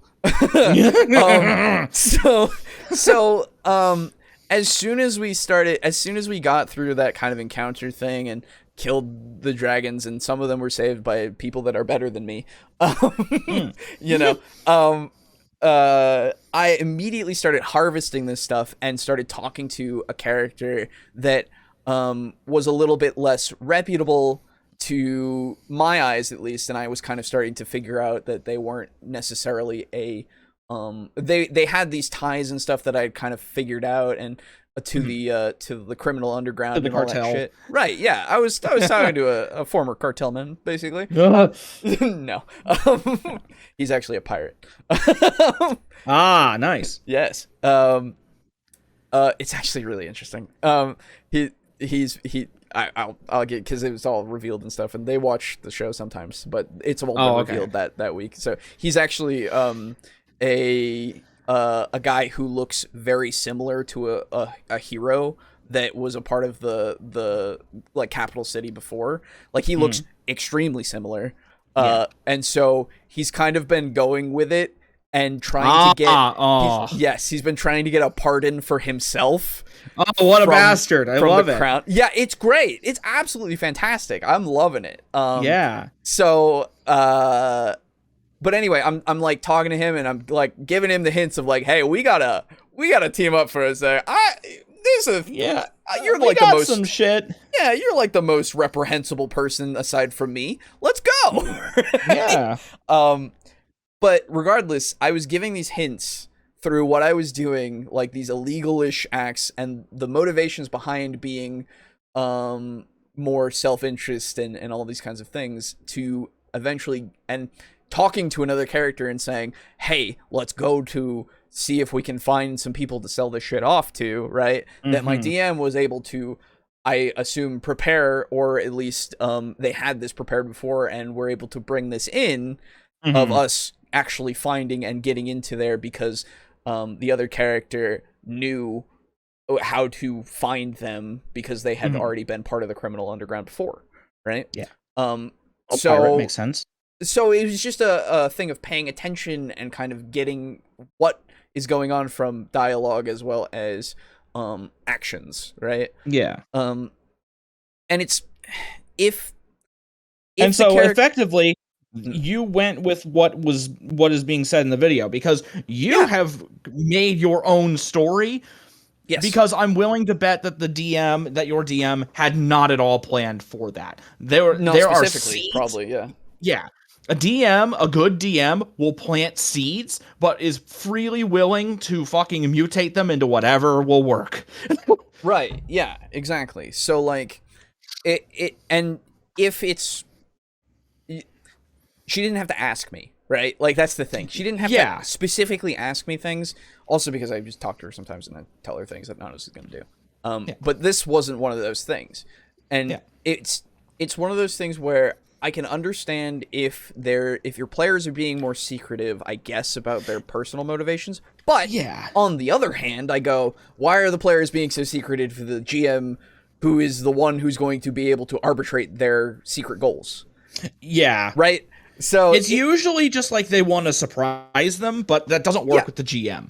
Exactly. Ooh. I feel like it's fine if you want to surprise them, and if it's something that is, I guess, it could go like a couple ways for something that's very obviously, a choice here, and you go the way that's like they didn't expect you to go, then that can work as a surprise, right? Because they're just like, oh, I thought you would go the other way, right? But then that's just stupid subversion of expectations sometimes, depending on what you do. Exactly. If it's reasonable that they would have the choice to go one way or the other, and your DM has an expectation of you going one way, and you go the other way because you think it's more in character, or all that kind of stuff. Not just I want to subvert my DM because I'm Ryan Johnson. Anyway, so I guess in this case, this tip is weird because I feel like both parties involved don't kind of already do this, and they don't need to be specifically going, well, hey, why are you doing this? Yeah. But again, I guess if you're having a hard time parsing what they're trying to do, then absolutely go for it, Yeah, this could be a tip that would be good for like a newer DM who doesn't really know how to follow, like... Yeah. Yeah, which, I mean, I guess this works well for the improving your improv. Yeah. Number 2, have lists of subtext. They don't finally, concepts. Easily. Literally any name, any place. Just put together a list so that whenever somebody says, "Oh, I want to talk to that beggar. What's his name?" you can quickly pull from it. Oh, and absolutely keep notes. Like that's a little asterisk here that he hasn't said, but is in there intentionally for you to go, oh yeah, I should keep notes, because keeping notes helps so much with improv. It's very important. Is incredible. Like legitimately, I keep notes on most everything when I play, because if I ever need to reference something again, as if I know something has happened or is like a person that I know, then I have notes, right? Yeah. And then I can do it. Yeah, it's even more so for DMs, because you're going to be introducing plot points and stuff and characters and places and all that good shit. And I guarantee you, because you introduce so much, if you're a good DM, no. I'm joking. Anyway, you're going to introduce a lot of shit. And so it's important to remember that. And if you can't remember it, like most normal humans, you need to write that shit down. Yeah, exactly. Because there have been times when I'm like, you wrote that down, right? Because I forgot. And that's not good. I mean, it's just one of those things. It is just one of those things where you think you're going to remember something and you don't sometimes. And it just is how it is. with that, you do want to make sure you're keeping notes of who that person was. And if they ever talk to somebody or they go to this location, and even if it was boring or even if they're like, that's not what I really wanted, keep track of that information, because later on down the road, that individual may be, the adversary in disguise. It may be actually a storefront that was made to look as if it was a boring place. Keep track of what you're doing with those random things, but have a list nonetheless. If you're going to be random, you still need a little structure enough to be able to stay random. Yes, yes. That's the thing. Being random isn't just something that you do without any structure. That is important, because if you ever want to be entirely random, you need. I mean, it's gonna go off the rails. So you need that structure. That's the whole thing that I was talking about before. Just having your improv is good, but making it so that you can remember that improv existed is better. Yeah, because exactly. If you just whip out something random, well, it's random for a reason. Yeah. You know what I mean? It's because it just popped into your head. And the thing is, things that just pop into your head don't usually stick around very long. Yes, exactly. Because that's just how the brain is. Yeah. Oh, I haven't been reading chat. I'm so sorry, everybody. Damn it, just give us the answers. This is fine, straightforward advice so far. Yes. Yeah. Well, we'll have to catch the last 30 minutes or so on Friday, meanwhile, off to work. All right, have fun, Lux. Don't do work too hard. Want to throw people off base on your list of high fantasy names? Add a mundane name like Kyle or Bill. Your players will never trust that person. True. Yeah, that's very true. We must go to the looks at list. Town of Keanu Reeves to locate looks at list again. Philadelphia, Pennsylvania. The fuck yeah. Looks at list one more time. Insert job here. Good shit. That's great. I love that. Hello. I believe you wanted it to be called Halo before. Hello. Halo? Yes. I like Halo. Yeah, Halo's pretty cool. It's a fucking classic. Halo campaign, please. There's an old military thing that no plan escapes the first contact with the enemy, or something similar to that. There's no plan survives the first contact with the enemy. Yes. Don't over prepare. Yes. It's fair enough. Yeah, sometimes because it's hard to know when you're over preparing though. So the thing is, essentially, you want to make plans that are very open ended. Where, you don't want to have a thing where it's like, you don't want to make a plan that is completely ruined if the players do one or two things that you don't expect. Oh, absolutely. That's the thing. Yeah. That's what they mean by don't over prepare. Yeah, if that is the case, then yes, absolutely. Yeah, you need to make sure that your plans are very, very vague, so that that way you can very easily, change on the fly. Yeah, have an outline and or not change, but just adapt. That's what I mean. Yeah, adapt. Yes, absolutely. An outline is what you want, really. Yes. Nothing specific. The players need to get through the dungeon. Yeah. To fight the bad guy. That's it. The only thing that needs to be specific is what is the thing that they are encountering and what is the goal. Yeah. Yeah. Or at least the hopeful end goal. Yeah, right.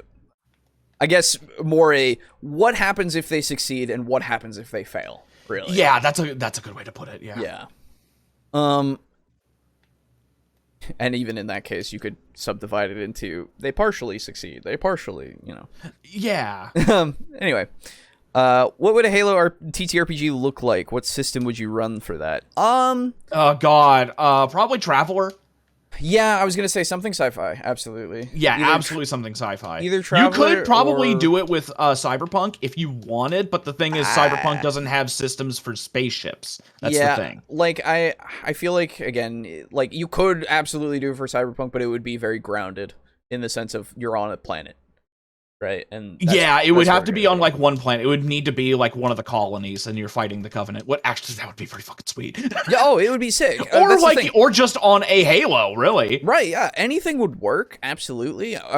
If you want the full planet traveling experience and stuff, and ship combat even maybe, then you would probably want to go towards more of a sci-fi system. Yeah. Either that or use Cyberpunk for the majority of it and then inject a ship combat thing from something else. Yeah, absolutely. If you want to do that.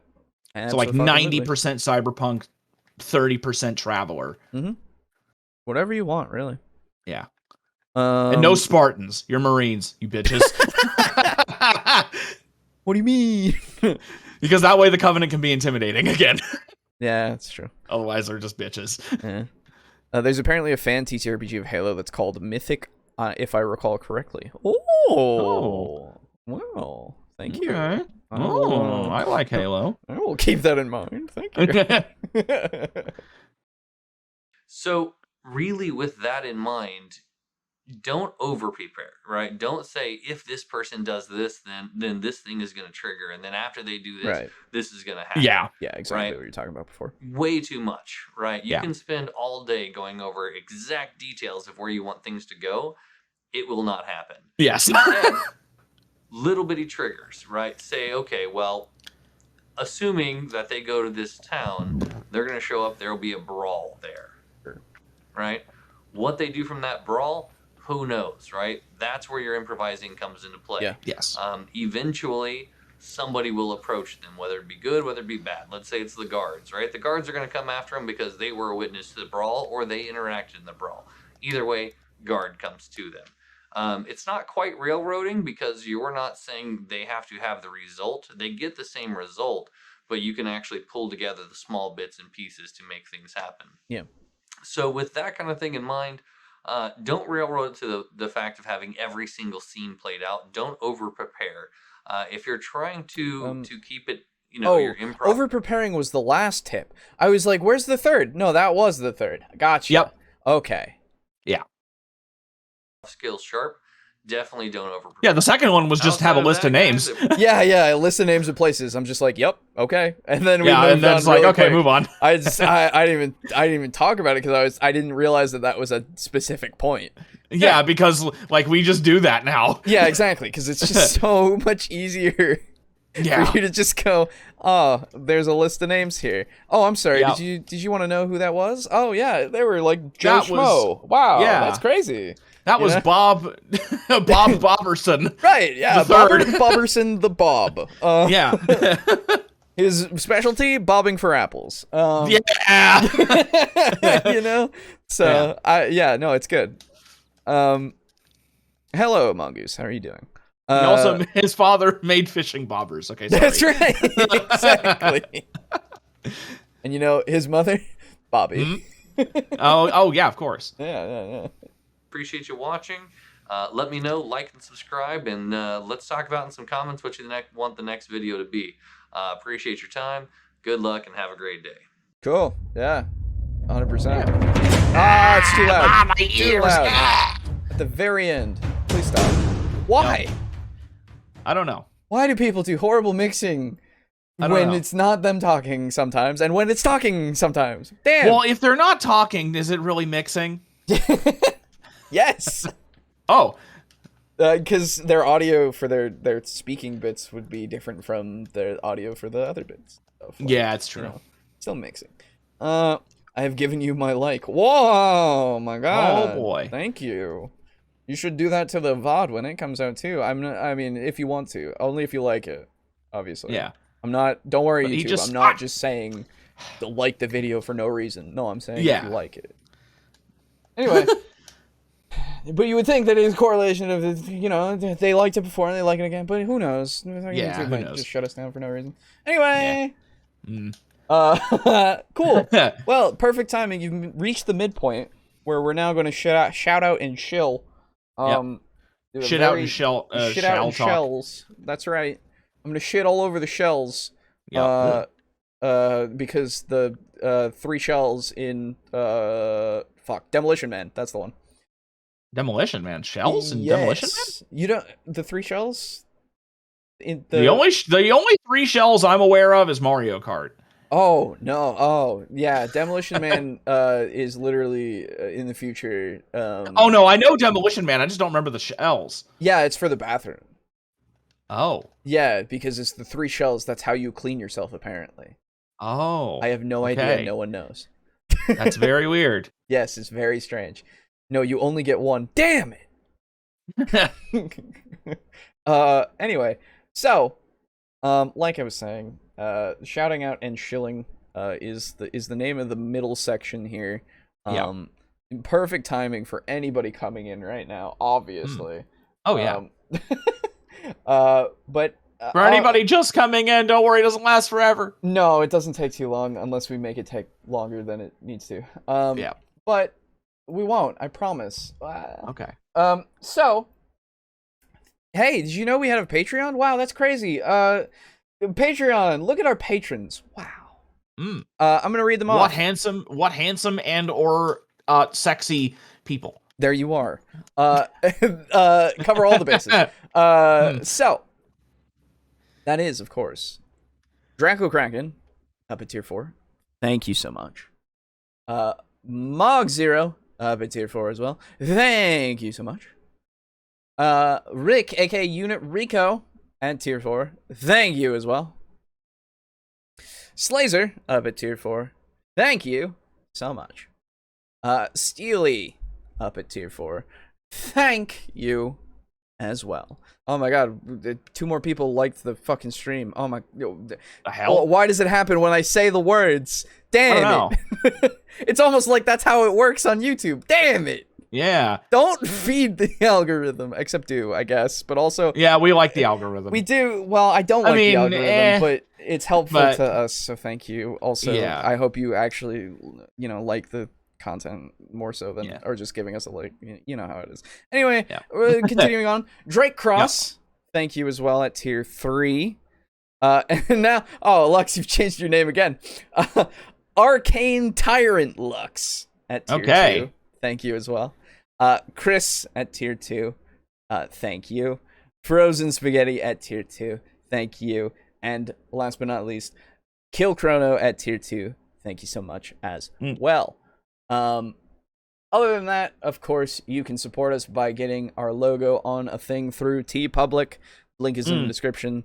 Also, you can search TableTalk up in TeePublic's search bar. We're the only thing that pops up, I promise. And then, of course... I don't know if I trust that statement. I'm pretty sure, actually. Oh, are we? Oh, okay. Yeah, I thought it was a joke. So. I don't actually know, I'll be honest. So, I promise. But last but not least, of course, you can support us because we are partnered through Humble Bundle. You can go and get the newest bundle right now. You can go on their store using our link, and you can support us through any and all purchases. And there's a spring sale going on that's up to 90% off some games, it looks like. Nice. So that's pretty cool. I didn't know about that until right now. Tell the viewers what's in there. Well, right now on the little thing, it shows at least Dying on the Light. Display. Yeah, on the display it says it has Dying Light 2. Ooh. One of the Monster Hunter games that is but it's the story one. Monster Hunter Stories. Blah. Yeah, something like that. One or two. I've heard that's fine, but I'm sure it's fine. I just want to kill monsters. I don't want to ride them. That's fair. And unless I'm using them to kill them. Right. Yeah. I think you might. I don't know. But regardless, last one being Deep Rock Galactic. Hearty recommendation. Hey, absolutely. A solid romp of a time. Absolutely, great game. Yes. And if you support us through buying anything through the Humble store / any of the bundles, which do they have any? I don't think they have any TTRPG bundles right now. No, they don't. Unfortunate, but they usually do every now and again. So do check them out. And you support us and Tabletop Alliance, which is also a link in the description. You can go to their website and find out more about them. They use tabletop shit. Games and also D&D and also other role-playing games, I assume, but I only saw D&D when I looked at the site at one point, to help community outreach and shit, which is good. We like that shit. So yeah, that's the shouting out and the shilling. Thank you, everybody. I know, again, I'll talk about it one more time. Our patrons, as well as as you know, everything have gotten us to being able to afford the dice, and the dice are coming in July. Oh boy. Well, they'll be shipped to me in July, and then from then on, I will get them to you. They will exist in July. Don't worry, I'll take a bunch of beauty stills and everything and show them off. Boy. I promise. I just need to get one of those like cheap little photo things, you know, like a for photo minis. box. Yeah, like the ones for minis and stuff. So, yeah, so that's coming. Be excited. I am excited. So. I can tell by the sound of your voice how excited you are. I am, well, see, if I was more excited, it would be very loud. And I don't feel like peaking the mic. Yeah, we don't want that. Yes, nobody wants that. No one. So, let us move on to final video for tonight. And that is a good old How to Be a Great GM video from 6 years ago. How to Be a Great GM? Oh. That's right. This one is called... As I bring it up here, it's a long title. Man, that's loud. Oh god, that's super fucking loud. Yeah, I put it at half, and it's still pretty loud. Yeah, hang on, wait. Keep it paused for 1 second. Sorry. Don't worry. I'm playing Demon Turf, and I can't pause. Okay, good. there we go. I can pause now. Okay, because I'm doing speed. I had to do all the speed runs to get 100% completion. I got you. Okay, now do it. This is great GM creating Holy fuck. epic NPC dialogue on the fly for tabletop RPG games. Game master tips. #GM tips. Jesus fucking Christ! You're not gonna fucking appease the almighty algorithm with a title like that. Yeah, well, you probably did though. Hopefully, your thumbnail is clickbait. Yeah, because it usually kind of is. Somewhat. I mean, I don't think it was that great, to be fair. Yeah. But anyway. This is the video. Let us watch it. It is loud, and then we will get it to be a normal volume in a second. Here we go. Yes. Jesus. That's super good. Hello, and welcome to today's episode on How to Be a Great GM. Thank you. Today, we're looking at NPC dialogue. There we go. And how to do it, really. A lot of people I have heard of will actually write down important speeches that their NPCs need to make, and get flummoxed when the characters start talking to random NPCs and asking them random questions.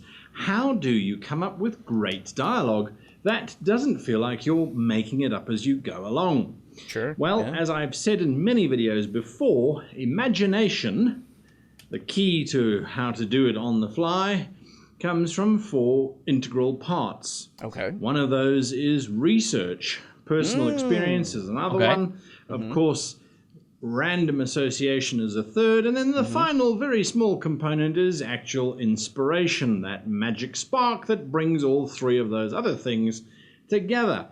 And it is our imagination that you will see will help us create NPC dialogue like you cannot believe. How do we start? Well, we start at the very beginning, as Maria von Trapp said. We start with the NPC.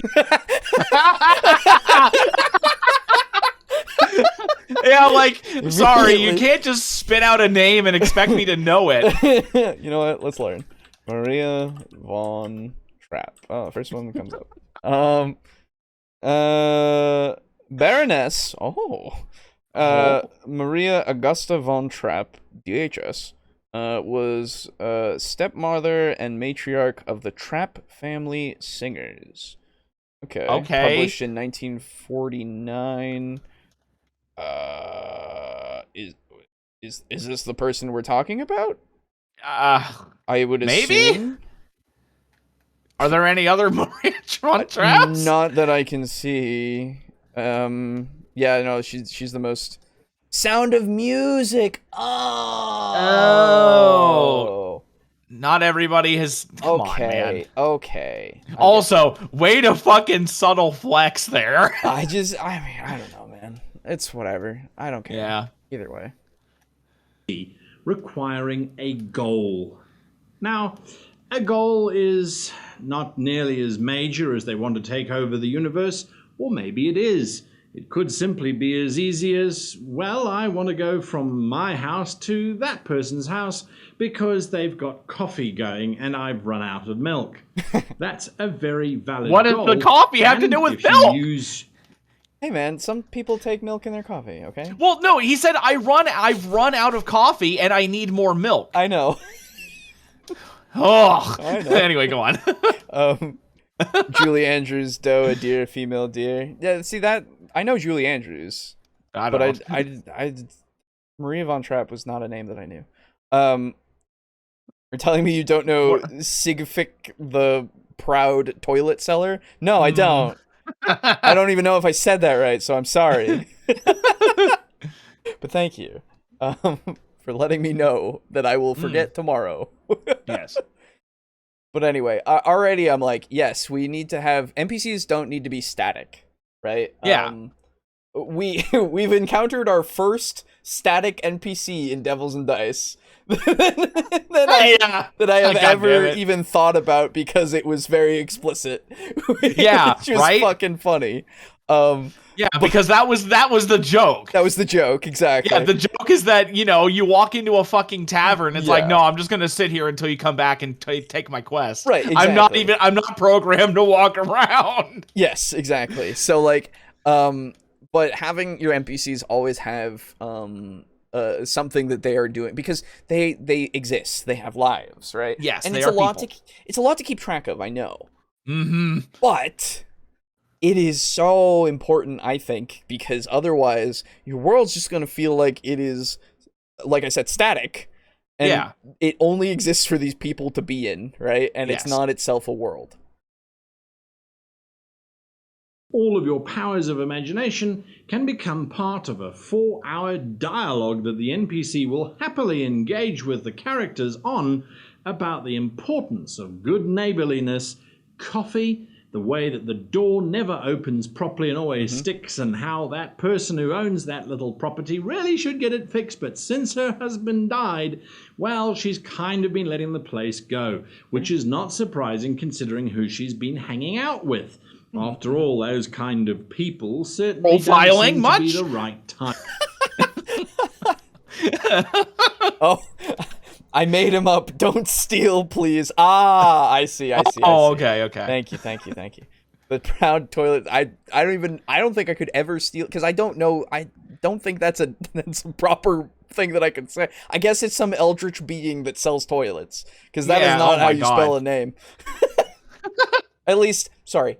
I will. Not how you would spell a name. I don't spell names that way because I'm a dirty English only speaker. Because I don't know. You don't play unspeakable words. That's right. Dude, that sounds like so much fun. Dude, it's so fun. We have played it before. Have we? I don't remember. Yeah, we played it on Tabletop Sim. Did we? Oh, shit. Yeah, it's really fun. It's super fun. It's on there, so there you go. We should totally play it again. Yeah, absolutely. But the problem is, all four of us never have the fucking time anymore. Yeah. It sucks. Woo! And they definitely don't have any carpentry skills. That whole line of dialogue came out of the character having a goal to go and get coffee, and of course then us assigning why would the character have difficulty getting that coffee? Sure. Well, because the door squeaks, and maybe because they don't want to hang out with the person who lives in the house, or maybe it's the person that has visitors, and the visitors are the thing that this particular character doesn't like. That would make more sense. So we look at the goal of a character, and every character will have a goal, and some of it might be very mundane, some of it might be extraordinary, but ultimately the PCs are a stranger, and when a stranger meets you, you often have a goal, and usually that goal is to get away from the strange people who've just walked up to you as far and as safely as possible. And that's a perfectly valid goal too. So once you've established a goal for your character, you can then look into now making the dialogue fit better. So the dialogue is going to be motivated by your own experience. What would you say if someone asked you, what are you doing? The first reaction I might say is, well, who the hell are you? And why should I talk to you anyway? If they come up and they're nice and friendly and approachable, well, my goal could range from wanting to try and sleep with one of them, perhaps, to perhaps trying to get some money out of them. But we're jumping ahead. Let's pull it back a bit. Wait, if someone's of friendly to you, the first thing you do is like, I'm gonna get some fucking money out of this piece of shit. That's right. Jesus. Well, it depends on the person, right? Yeah, it's true. And this is something that I would actually caution a little bit, because personal experience, I know that I could potentially make all my NPCs sound similar, right? Yes. By accident, just because I would sometimes potentially go, why the fuck did you say that? Right? Without thinking about how the character would think about it, right? I might think about it and then go, what the fuck? Yeah. Right? But you have to ground your mind in what the character is like. And then you have to, if your personal experiences don't help with that, then you have to start thinking about other people and maybe how they are with people, right? It's one of those things where you can take it from, it's technically a personal experience, I guess, if you're taking it from people that you know, right? Yeah.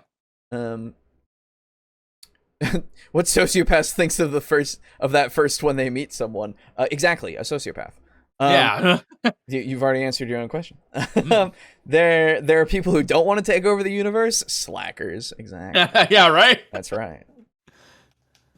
So we want our dialogue to be original. We want our dialogue to feel as if each character has been molded and crafted in your world to be the ultimate expression of that particular character, even though they're an NPC that the characters have randomly interacted with. Mm-hmm. We look at the backstory or the education of that character. Sure. Is it some kind of lowly peasant? Or is it a highborn? Is it a starship captain? Or is it simply a techie who runs the oxygen tanks in Outer Hangar Bay 4B? Why is this important? Well, it's important because it allows us to mold our dialogue based on our experience of people with that education level, based on our research, having watched movies and read books on how those kind of people speak, and we can then either tone it down or we can ratchet it up. Now, if you are not a very loquacious individual and your diction is somewhat lacking, well, you might find it difficult to play a very erudite character who's got a lot of high-born, highfalutin, educated reading, which allows him to understand all them big words, isn't it? Good shit. That was a good transition from both. Yeah, that's very good. That's a great representation of it. Absolutely. Yes. It's like it's a lot of fun to do that kind of shit because I can do that. I can do that with the Southern accent all the time, and I'm just going to kind of go in and out of it. Right. Exactly. Right. And like the overall thing of research is a great thing to stress a bunch, because it's just helpful. Like, it's never not helpful to just look shit up, right? And kind of learn more shit, especially if you want to DM and have these NPCs that are all unique, right? That way you can, well, even if they're not all unique, but you have your certain types of people, right, that you want to portray, and or stereotypes or whatever you want, really, in that kind of respect of, like, this is the farmer, right? Like, now we're playing Dungeon Quest, baby. Right, exactly, right? Not the movie. You have the farmer, or you have the, as he said, the high society man, right? Yeah. Or the working middle class mom, right? You can still like, all of these people are things that you can research and kind of find out more. And it's just watch a thing or listen to a thing or read a thing, and it's crazy how much you'll learn. It's just, what, school? Crazy that place can teach you things and also says the same exact things that I just said. Yeah. Wow. Too bad it can't teach us how to actually live our lives. Yeah, well, depending on the school, I guess. Yeah. The point is, by simply changing the words that you use, you're creating dialogue for characters that is really remarkable. If they come across a king who goes, "You will all bow before me. I am His High Grandness, the King. And I'd like you all to get on your knees and do the little bowy thing." Yeah, dude. Yeah. That's a very different type of dialogue to a king who says, "I am your sovereign lord and monarch." I expect you to bow when in my august presence. It sounds way better. Right. Oh yeah. No, like the other ones, it's way more fun. Oh, sure. Much more of a character, really. That's the whole. Well, that's the whole thing. Is like you're giving off different tones based on the words that you use, which is great. Yeah, exactly. It's so simple to just do. Is especially even. I mean, this isn't having to do with NPCs, but like especially even how you describe scenes, right? Yeah. Different words will invoke different pictures, quote unquote. Yeah. Right? You start talking about how the moss on the walls is dripping with, fluid, right? That's the fluid vague enough for you to go, what? What kind of, dripping with some sort of clear ooze, as opposed to the moss is covered with a light dew. Yeah, exactly. It's completely very different things. Absolutely. It's just like, word choice. Very cool. Words. Go replay the king bit. I just want to hear it again. This is funny. I'll give it to you. On your knees and do the people speak. Play a very erudite character, isn't it? The point is, by simply changing the words that you use, you're creating dialogue for characters that is really remarkable. If they come across a king who goes, "You will all bow before me. I am his high grandness, the king. And I'd like you all to get on your knees and do the little bowy thing." Enunciates the G's when he doesn't need to, Yeah. And it really shows the education of that king. Yeah. King. It's really good. The moss is what? Hey, Miscellaneous. You came in at the great time. Don't worry, the moss is there. but the moss is covered in a light dew. Oh, okay. That's pleasant. That fluid. What does it taste like? It tastes like semen. Perfect reference. Absolutely. Very good. Very good. God damn it. That's a very different type of dialogue to a king who says, "I am your sovereign lord and monarch. I expect you to bow when in my august presence." It's exactly the same piece of information, bow in front of this high knob, but it's delivered in a very different way. So that depends on the education of the character. And you don't have to create reams and reams and reams of history. Oh, he was educated from the age of 5 by his mother, and then he moved to the city and he was educated. No. Just pick a level, low, middle, high, and run with that. Because this is a random encounter with an NPC, after all, isn't it? You're talking to the king. It's probably not a random encounter. Yeah, I was gonna say. I mean, unless it's planned, in which case, I mean, it's not a random. Then it's not random. But yeah. Yeah. At that point, I think it's just, I don't know. Yeah. I guess it's just a part of the. It doesn't matter. Whatever. Yeah. You need to look at their origin. What are they? Where do they come from? Are they Elvish? Are they Dwarvish? Are they Klingon? Are they Mbari? Zombie, perhaps? Oh. Are they a thief? Because thieves might talk in a different way. Are they druidic? Is there history that they spend lots of time with plants and trees and wildlife? In which case, they're they druid, might then be yes. more visually descriptive than linguistic. Well, you could have the urban druids, the ones who are more focused on Who just creating. like plant vines and shit. Yeah, fuck it. Urban druid was a thing in 3.5. It was actually a different druid that you could be. Yeah, I did not know that. Fuck. Damn it. Oh, sorry. you're good. Fucking time adapted. trials. How's that for some high-jumping, high words? The point I'm trying to make is that if you can create a character based on the species, for example, perhaps dwarves in your world don't acknowledge the existence of females. So then there are no female adjectives or pronouns. There's nothing feminine about the dialogue whatsoever. Sure. Perhaps that's how to do dwarvish dialogue. Perhaps it is a Vulcan, in which case you must attempt to remove all emotion from your voice, because emotion is illogical and should impart no additional meaning other than the words used. Any kind of emotional indicative within the sentence structure may be lost on other species and would therefore be illogical. However you choose to do it. Yeah, I mean, it doesn't need to be expressed about more. It's just the language used is important. Yes. What am I supposed to say? No, it's not. Right? Like, no. Yeah. You're right. Are they Yoshis? It could be. Yeah. Oh my god, are they Pokemon? Yeah. Do they only say their name? Yeah, they say their name. Unless you're playing Mystery Dungeon. Oh yeah. Bro, I swear, if a Mystery Dungeon type like TTRPG. I have never played Mystery Dungeon, so I don't actually know what that would be like. Mystery Dungeon is so good.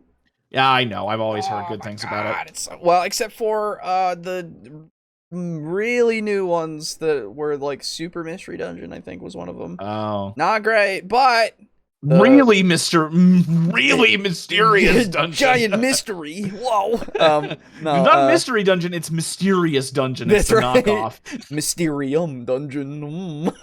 No, the Red and Blue Rescue Team are great, and the Explorers ones are great. Too. Explorers of like Sky and Time, or whatever and they Darkness. Were.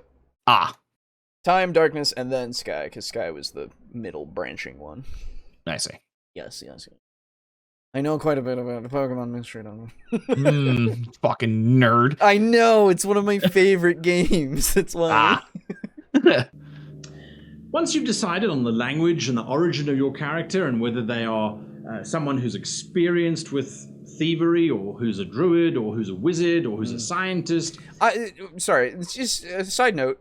Fucking speaking like a thief, quote unquote, like using thieves' cant and trying to do using that. thieves' can, like, yeah. I think it's a lot. It's very hard. I bet. Well, so how would you portray it? You know? Fuck, dude, I don't know. I know how I would try to do it, but I don't think it would come across right. Yeah, because you're speaking in a code. Good luck. That's the whole thing, right? Where I'm trying to speak in a code, and I don't know how to speak in code that is effective in showing that it is code to somebody who doesn't know that code is a thing, right? Yeah, like, in this circumstance. Right, exactly. So, I guess it would be a whole thing of, like, trying to figure out what means what and what actually matters when you're talking. Because otherwise you can just say random shit, right? Yeah. Like, it's easy until you come up to... I guess it would be easier overall if you really determine, like, words that mean, like, I'm a friend, or, you know, all that kind of stuff. Be careful of this place, right? Where they go, like, yes, looking over the orchards, it seems that they seem to have been having a bad harvest lately, right? In which case, then it could potentially mean, don't go there. Or it could mean they're having issues there financially, so don't steal from there, right? You gotta kind of figure out a way to kind of convey that in such a way. But then if you have two people that know thieves can't, you can just go, oh yeah, you can talk normally. Right. But I think like when you're watching a movie that has subtitles for, you know, the language that's being spoken. Right. If it's not English. Yeah, exactly. So, like, I think that's the thing about thieves' cant and all that kind of stuff, is like, it's fascinating to me to conceptualize and and I can see it happening and playing out, but I'm also like, oh, fuck, I don't want to make this whole fucking code. It sounds like it would take a long while, which I would love to do, but I need the time. Yeah. And then that's why I usually use the signs more so than actually having them speak more often. And the other thing that I remember hearing from, in fact, Monarch Factory, Dale Kingsmill, I think, or that was her name.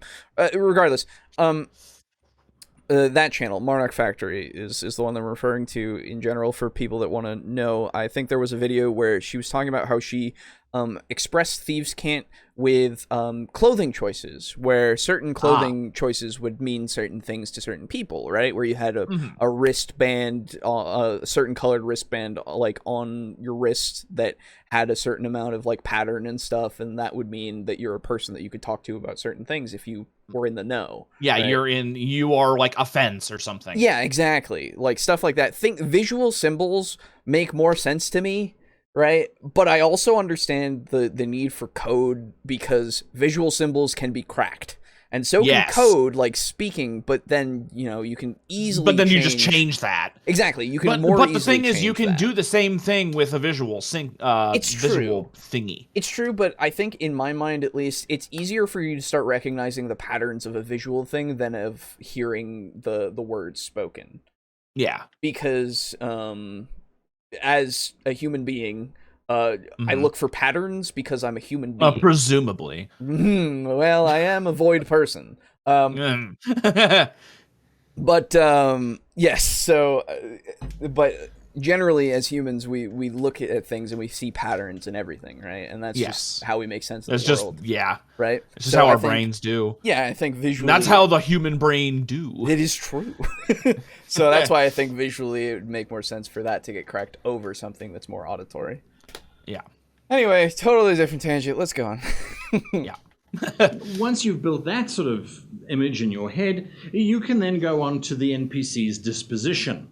Now, the disposition is basically, are they friendly towards the PCs? Are they indifferent towards the PCs? Or are they against the PCs? Most of the time, your NPCs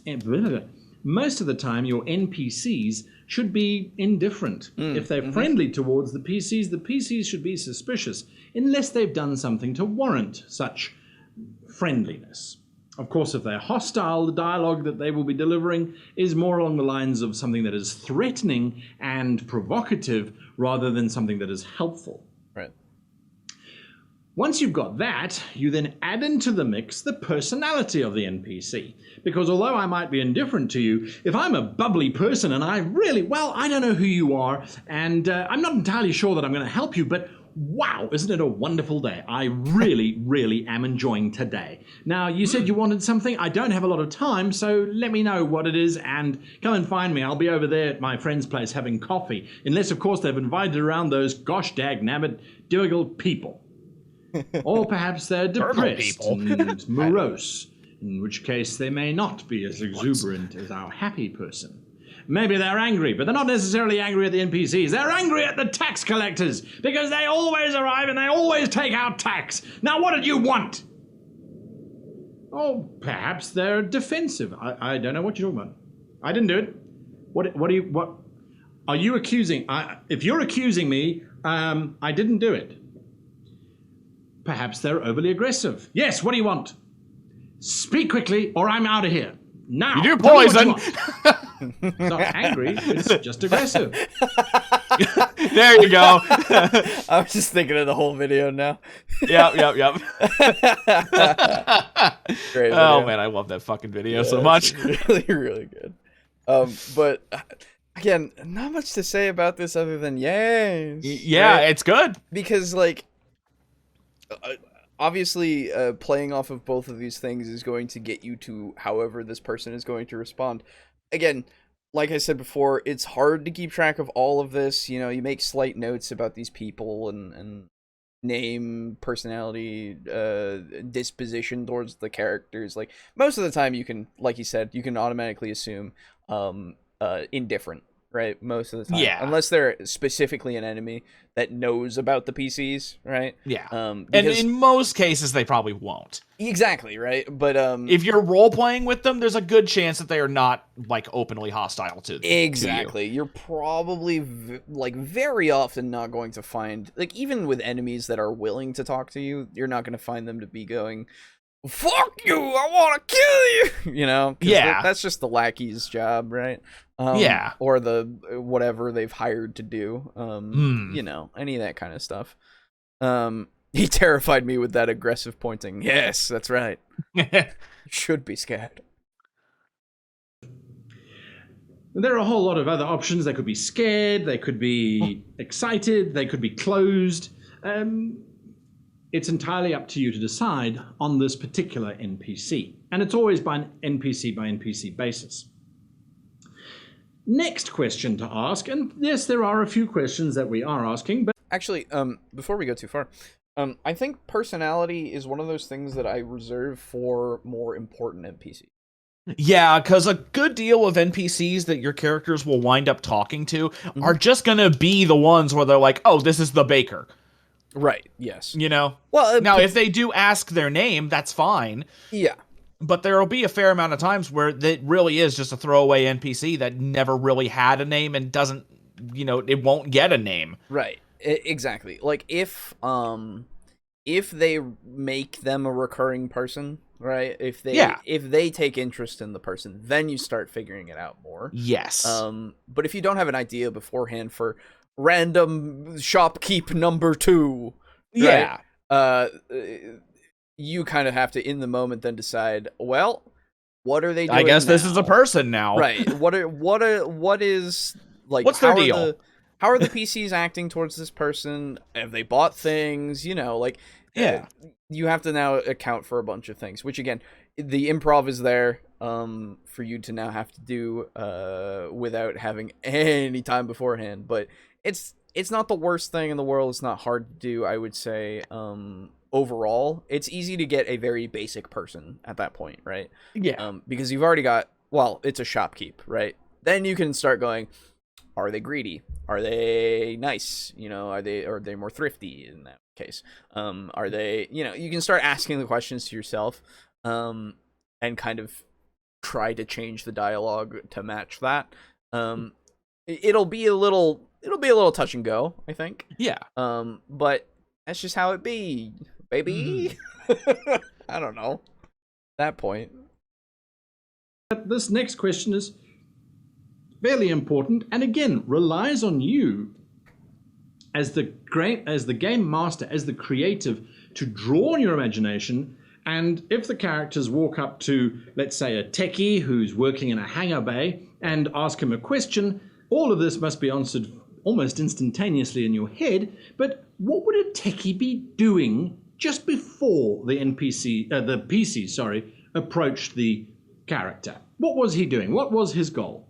And then you need to work out, well, now that they've been interrupted by the PCs, what then is their goal? So if it is the techie, maybe he was running a diagnostic on the landing gear of a particular spacecraft. He gets interrupted. What is his goal? Well, his goal is to maybe get rid of them as fast as he can so he can go back to repairing that or running that diagnostic on the wheels, because later on he's meeting his buddies down in the bar for a game of Domjot, and that's really what he wants to do. Sure. And I'm going to tell you why all of this is important in a little bit. So now we know what he was doing beforehand. Now we know. I mean, it's just important to keep it so that it makes sense in the world. Like, already, yeah. You don't need to tell me later. I already know. Yeah. Because this is again another complexity that we've added to the web, right? Yeah. Because again, like we've said with a lot of things, everything's adaptive, right? Yes. These people are going to change what they're going to do because of the interaction. Most likely. And if they don't change what they're going to do, it's probably for a good reason. Because it's important to them, or there's a time limit for them, or something, and thus there's something going on. Yeah, and thus you can kind of play off that. So knows what he's going to be doing afterwards. We then have one final question to ask, and that question is, what is the role of the NPC? What are you going to use them as? Because any encounter with an NPC, even if it is the characters going, oh yeah, we're talking to the kid, all right, good. I turn and talk to the barmaid, or the serving maid, or the slave. You hadn't planned on them talking to the slave, but every single NPC needs to have a function. Are they going to be a guide? Are they going to just provide information? Are they going to become an enemy? Are they going to try and hinder the party? Are they just filler? Are they perhaps going to try and help the party? Yeah, I was gonna say if he didn't get to a point of like they're just kind of there, then okay. Yeah, but he did, so that's good. Filler. Yeah. Okay. Okay. And this is up to you to decide on the ramifications of any of these particular choices. But if we look at a filler, then it is an NPC who is going to give the characters absolutely zero information about their actual question, and so much information about other stuff that what you might find is that your filler becomes the lead into the next adventure much, much later on. If we go back to the analogy of this lady who likes to visit her friend for coffee, well, perhaps... Whoa! What was that? Wait a minute. What? New take. No, I just, the quality differed and the mic and everything. I was noticing because I'm looking at the video. Wait, go back? I didn't even notice it. Yeah. If we go back, you can see the lighting's different and everything. It's just, it's just a complete... the lead into the next adventure much, much later on. If we go back to the analogy of this lady who likes to visit her friend for coffee, well, perhaps after Oh my god, yeah. Holy hell. I assume like battery died or something. Yeah, battery died later in the day. I just something. Yeah. It's like, just jarring for a second. Yeah. But yeah, so far I'm just like, yeah, potentially it could be, or it could just be. The other thing is like, it could be that the person is there that could give information that is slightly relevant or something, right? But they don't matter overall, right? To the overall thing. I guess technically they're more than just filler. Yeah. But it depends, because like they could give you them information they already know, and that would count as filler to me, I guess, right? Have completed the quest that they're on, they come back and they say, well, why does she always have coffee and you don't? Is there a coffee supply shortage? And if so, is there someone who's attacking the coffee convoys? Are the ships being sunk from South America before they can get here? Yeah. And off you coffee go on convoy. Adventure. It looks like you're a genius GM who's created this amazing little plot hook months in advance of the actual plot itself. Meanwhile, you were just filling time. If the yeah, I was gonna say a lot of the stuff can lead to you looking great, but you were just no, you're not great. Wait a minute, you guys made this important. You realize? This isn't me. This is all you. Exactly. I don't think you understand. I didn't plan for the coffee. I mean, okay. It was totally planned. Exactly right. Like. That's the thing. It's great when it happens, because it's better, I think, when it happens, for me at least, because it's like the PCs are interacting with the world and they care about it, right? So they'll start getting invested in other people in the world, right? Yeah. Which is better than them going, let's just go and do the thing all the time, always the main thing, right? Because that's always a little bit discouraging as whenever you like create a world, when you have people who aren't invested in it at all, it feels like you did it all for nothing. Yeah, it can feel that way a little bit. Yeah. PCs want to talk to every single character in the village because they like to play MMOs where you have to talk to everybody in the village. You can just You don't play many MMOs, do you? Don't underestimate the power of using them as a hindrance, as a delaying tactic to allow your grand villain to accomplish something. It will teach them to expedite their conversations with NPCs. On the other hand, maybe they are just giving out information. It's a town guard who talks about the execution that's happening later. But does he really care? No. All he cares about is when does he get off of duty, because his bride-to-be is waiting out by a tower just outside of town. And that's really where he wants to go. Or perhaps it is a judge who has 100 cases to get through, and so he is simply going to guide the characters. Well, I'm terribly sorry, but you don't have the correct documentation. Why don't you go and speak to the court clerk and see if they can get you the necessary permits that you need in order to bash down a door? Yeah, clerk, I don't know. Yeah, I know it's clerk. I think it's just the character says it weird. The accent. Next case, please. In other words, linking all of this information together, their function, their activities before and after the conversation, their personality, their disposition, their origin, the type of language that they use, their education, and giving them a goal will really allow you just to channel a character. Just have in mind all of those things, and suddenly NPC dialogue really shouldn't be that hard. Put yourself in their shoes with that goal, and then limit yourself according to those values, shape it according to those values, and always make sure that when a PC walks away, they know exactly what was going on with that NPC's life. the more that the PCs can feel that every single NPC's got a role in this world and has dreams and desires, the realer it will feel. And that means that almost any dialogue that you spew out of your mouth will be taken as real. While I agree overall with the point, I have a contention with them knowing about the NPC's life. That's a weird thing to say, because I think more so I would say that they get the impression that they have a life, right? Yeah. It's not that they know that they have it's that they are pretty certain that that person is real, quote unquote, right? Yeah, it feels like they are. Exactly. So, yeah. And also, what if the character is supposed to have a secret?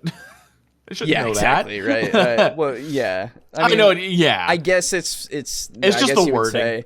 Yeah, I guess the wording choice. Yeah, exactly. I guess he would just say, like, I guess they would know that he has a secret, quote unquote. Like, it would be more obvious that they are secretive. Yeah, it's like they are hiding something. Right, exactly. Or at least they get the impression. Yes. A few more examples. Let's run through the list very quickly so you get a sense of maybe how to do it. We're going to have a female character. Our female character's goal is she is the captain of a starship, and she happens to be on shore leave because her starship is damaged and she's waiting for it to be repaired. She is fairly well educated. Ironic that this is all being read off a script. Yeah. you know, you know. Yeah, no, there's nothing wrong with that. No, but, it's like, I get that you wanted to write out the examples to make the video smooth and like go through, and like it's not like these are bad examples or anything. But this is all about improv. Exactly. I would expect, and I would hope, I guess, if he does a third, maybe he might, actually improv, or a second, I guess, as well. But. Yeah. Educated, but not overly so. Her origin is that she is from a backwater planet where they frowned upon nobles because they gave on orders on high, and her disposition is, let's say, somewhat opportunistic. She wants to get an advantage out of every situation. She is, however, fairly closed. She won't reveal too much information about herself because, well, information is money. And she wants to try and get as much of that as she can because she's got to pay for her ship to be repaired. That's what I was thinking. Finally, what was she doing before? She was enjoying a quiet drink, musing over how expensive alcohol has got since the last time she was in this port. What's she going to do straight after the conversation with the PCs? She's going to try and raise some money to pay for the repairs. She might go and look for her first mate. However, money is the major thing on her mind. And we decide that she is going to starships have first mates. No, they do. They do? Yeah. Oh, okay. I guess I never saw Star Trek. Yeah, I was gonna say, your number one is usually like old Trek with Kirk. I don't think Kirk had a number one. Yeah, because I know that it's like Make It So number one. I know that. Yeah, that's TNG, and then later on. But I think it's because it's all based off of the Navy. Oh, like, it's all right? nautical. Yeah, exactly. So they have a first mate. Yeah. Whereas in the original, it was like less for some reason, a little less in the Navy terms. Mm-hmm. I don't know. Fucking Kirk read the Declaration of Independence to a fucking planet. Okay, that's what? Yeah, that's a thing. That's fucking weird. Yeah, it's because let me explain very very briefly. They find they find a world that is pre-colonial, I think. Okay. Basically Earth, but pre-colonial. Because that was a lot of stories with old Star Trek was what if Earth but not what if Earth but not the same Earth? Right, exactly. Slightly different Earth, but also very reminiscent. And so to get the sides to stop fighting, he literally takes out a copy of the Declaration of Independence and starts reading it to both sides. Do they just have that on the Enterprise? I think they make a copy somehow from okay. data Fair banks, enough. But it's on like old paper and everything. What the fuck? It's really funny. old Star Trek is more funny than anything, I think. Yeah, it's more campy. Yeah, it's more campy. Oh, absolutely. It's more campy. And like there's a lot of good episodes and stuff. Yeah. There's a lot of good episodes and stuff, but if you want the more like introspective and stuff, you go for TNG. And that's where I like to be more so for Star Trek. But I won't lie, I fucking love the first run. Oh man. So good. Time to skip to the present again. Well, welcome, Lux. I think they're called First Officer in TNG. Yes, they are. Ah, okay, yeah. Yep. Let's say she's going to act as a guide for the players. So we have a closed guide for the players. Very, very Well, that's simple. not going to do any good. So you the can't read players the say, guide if it's "Hi, closed. We're looking for a job. Well, aren't we all looking for a job, honey? Cash ain't flowing freely, you know what I'm saying? Whoa. The PCs then might say, well, do you know of any jobs? If I knew of any jobs, I'd certainly take them. Well, that is, of course, if you're talking about legitimate jobs. There's all kind of shady dealings going on, but for that, you'd need to speak to old Spike. Just thrown in the fact that she is not an evil enemy character. She is fairly trustworthy. She has information which they could get, and money. So wait, what? How did you get trustworthy from that? Exactly my first question. The only reason why I would even assume that you're getting trustworthy from that is because she doesn't want bad jobs. Yeah, but that doesn't imply trustworthiness. No, that just implies, someone who doesn't want to potentially get on the wrong side of the law. Exactly. Like something trustworthy would be something that we have to like. We would give her something in exchange that she would maybe even like give back right away. You know, like something to imply like more good. Yeah, how I would get trustworthy is if you go around and you ask her that shit and she's like, oh, don't go over there. That's a dangerous area. You want to go here. Yeah, true. And even then, that's not really all that trustworthy because she could be lying. Exactly. It's reading into it. And if you trust the person because of that, then that is fine. But that is on you trusting them. It doesn't mean that they are trustworthy. Right? Yes, exactly. And I guess if you were to interact with them multiple times and they kept steering you in the good direction, right? Then they would be trustworthy. Yeah.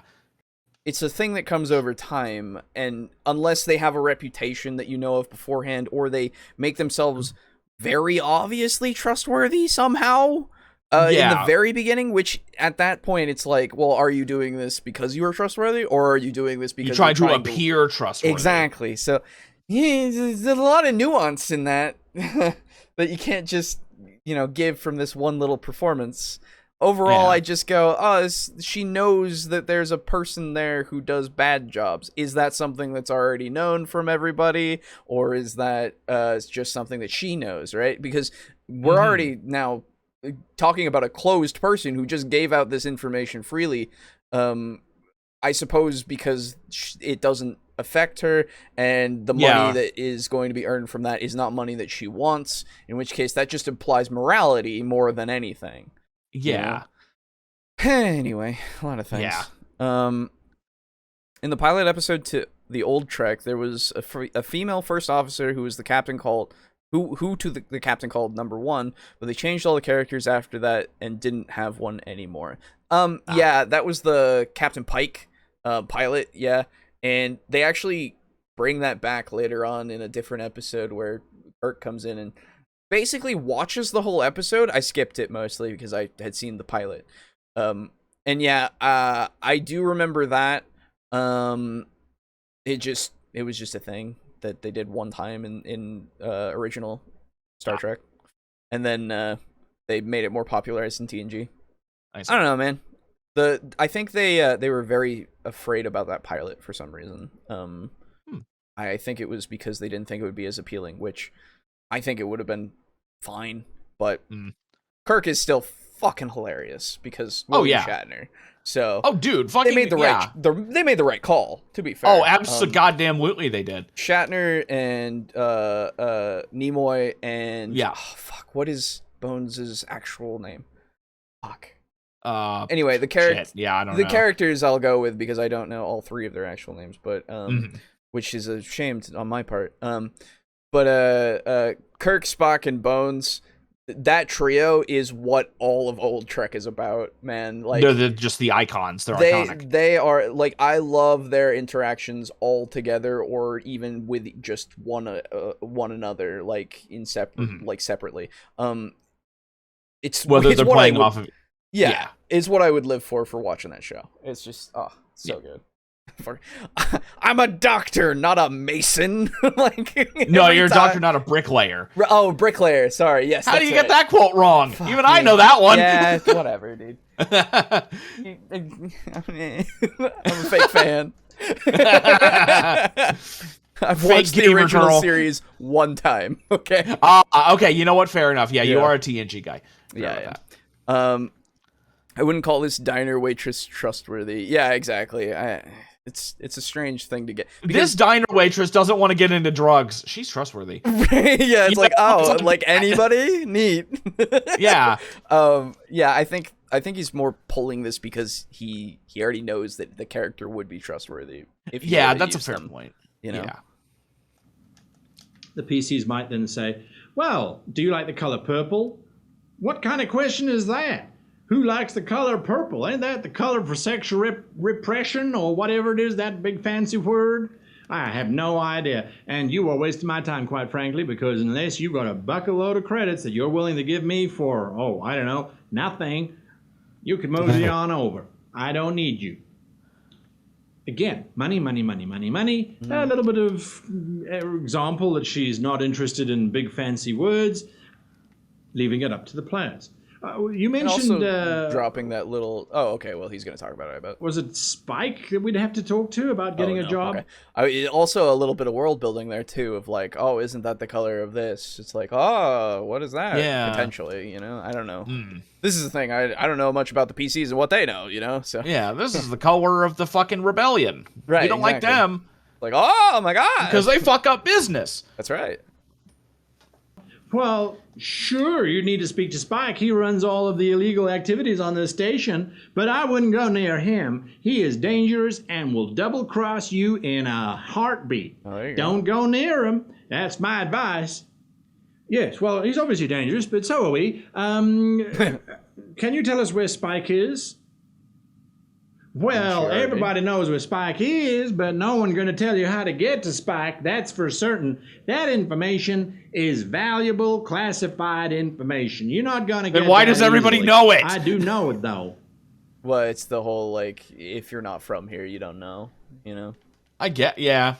I think it makes sense to me, at least, but okay. I think it's more just a ploy of, like, pay me and I'll take you, right? Like, yeah. Overall. Give me money. Yeah. I'll give you the information. If she wasn't interested in money, perhaps she was interested in prestige. Instead of giving that last little speech, she could say, well, you reckon you're fairly good fighters? You know how to sling a gun, you know how to fight with a knife? PCs might answer to the affirmative. In which case, then, I might just take you to Spike if we make a little deal. How about I represent you? I'll take you through there and show you around, get you into the arena fights. You win, let's say, we'll split it, 80-20 to me. And I get you fucked. get to be known as... No, 80 would be to them, 20 to her. I sure fucking hope so. Yeah, yeah. Yeah, she's not... This isn't the money one, right, exactly. But also, like, that's crazy. What? 20%? I would go for at least 30. Yeah, like, even if you don't want money, like, holy hell. You're not making anything off this. Why are you even offering? Yeah, it's really weird. His crew. Again, she's being helpful. She's being closed. She's not telling too much information about herself, although she has given away her name now. You get the point. Yeah. The idea is to give them a goal and try and get that goal out of the PCs if the PCs can give it. If they can't give it, then quite frankly, it's about telling the PCs that unless they want something or have something to give the NPC, they really don't have the time for it, which is what most people would respond to. I hope that this has been helpful in some small way of allowing you to realize that you really do have is this the already power the end? That went to by very create quickly. amazing dialogue on the fly. If you just start to get into your head certain routine questions that you are asking every single time your players are doing something in your world. And ultimately, it really does boil down to having lots of little micro stories of somebody wants something badly and is having difficulty getting it. And that means every little NPC becomes an amazing opportunity for you to add in stories that just go wild and take your adventure in a totally new way. And of course, always drive your dialogue based on the goal of the character, plus all of the other things that I've spoken about. Hit that like button, hit that subscribe button, and of course leave your comments. Tell me, how do you generate NPC dialogue on the fly? Do you have a process like I do? Do you have this list in the back of your mind that you're filling in every single time the players are asking a question? And let me just say quickly, I know I've finished off, but this is for bonus for you who watch right through to the end. Oh my god. If the characters turn around and ask an NPC a question, you don't have to have all of these answers at the first line of dialogue. See, this is important to say beforehand. Yes, this is an important tip for anybody, not just people who watch all the way to the end. Yeah, I feel like if I was a video maker of your caliber here, and this is something that quite literally I think is very important to everybody. You take this bit, cut it, and just place it where it needs to go before when you, because like you can even put in a little like text edit and go, oh, I thought of this later on and I didn't think to, just something to get it in there. That's fine. People, you had a random cut already where your battery died, you can put it in there and people will just go, wow. But regardless, even though that was the case, I still listened because this video is very good. Like actually very, very good, and I'm very happy about it, right? There are very few that we have covered so far that are like this from you, because most of them have some contentions and shit that override. Yeah, but this one's one of the ones that has like none. Absolutely. Like it was just, very minor things that weren't really anything to do with the overall message. But anyway, let's see what he has to say. The first line of dialogue could be, who are you? And whilst they start answering, you start to populate the list. But even continuing, you don't have to have all of this answered right before the first line of dialogue is spoken. That's going to slow your game down. You're making this stuff on the fly. There it is. A nice, easy little trick to do is to get the PC or the NPC to do or ask a question that will cause the party to fight amongst themselves. At least temporarily, while they try and answer something or they try and come up with some kind of solution. Or just have them answer something that's going to take a long while. Yeah. You don't need to make them fight amongst themselves. That's a weird thing to go to right off the bat, I will say. But I get your point, but I don't agree with that. Yeah. Anything along those lines, just to buy yourself some time to just quickly, in the back of your head, create this NPC story. Yeah. There is something else that's coming up. I have been told that maybe it's time to look at Patreon. Oh my As God. you can see, we love making these videos and we love the conversations. Wow. But with a little bit of help from you guys, outside of just being awesome and sharing on this channel and chatting, there is a page share your money made, and it's going to launch on the 1st of October, all things being equal. Until then, happy gaming. Thank you. I'm not going to let it play through your outro because it's fucking loud every time. Because it's fucking loud, yeah. But thank you, Guy. That's a good video. Also, you should move that section. I know you've already made it and it's already up there, but man... But you should move it. You should really move that section to where it should be. Because it's important. Because I feel like, regardless of the fact that it doesn't necessarily need to be said to everybody, I think the people that would hear it that would actually really benefit from this video, which is anybody really, would be it would only be a benefit for them to be reassured that they don't need to have all these fucking things. Yeah, that's right the off thing. bat. Like reassurances to new people and new DMs are so important. Abso-fucking-lutely. Because trying to become a DM from nothing is scary. Yes. Oh, it's easy, but it's scary. Absolutely. Yes, it absolutely is, because you've got a group of people sitting around a table who've asked you or who have called you to be superhuman. Use the correct terminology. Yeah, sorry, I almost forgot. They've called you to be superhuman, and if you're not superhuman, then get ready for that glass. But yeah, like, you have a group of friends who have all decided that they would like to play this game. Yeah. And they've taken, especially nowadays, they've taken time out of their probably very busy schedules to come sit around a table and listen to you talk at them and play this old school game for like 4 to 6 hours. Yeah. So, and then that's scary. You have a lot of expectations that you pile on yourself. Mm-hmm. They are there to have fun. You are there to have fun. And that, being able to say, what was the thing? Oh, yeah, no, not needing to be perfect. You don't need to be perfect the first time you play. Yeah, exactly. Absolutely not. You don't need to be perfect the millionth time you play. No, exactly. This the whole thing of like it, especially with this kind of stuff, because it sounds like a lot, and it is a lot. It is a lot. There's so much to this already, and this is one bit. Right? This is one facet. Yeah, absolutely. One little thing that you do with improv, and it can be very important, or it can be something that is kind of neglected to a certain extent, right? Like, yeah. But regardless, it is just one of those things that will enhance the game. Yes. And being able to take the steps and do these little, okay, what's their personality? Okay, what's, how are they going to act to these It's like, people? oh God, I don't know it.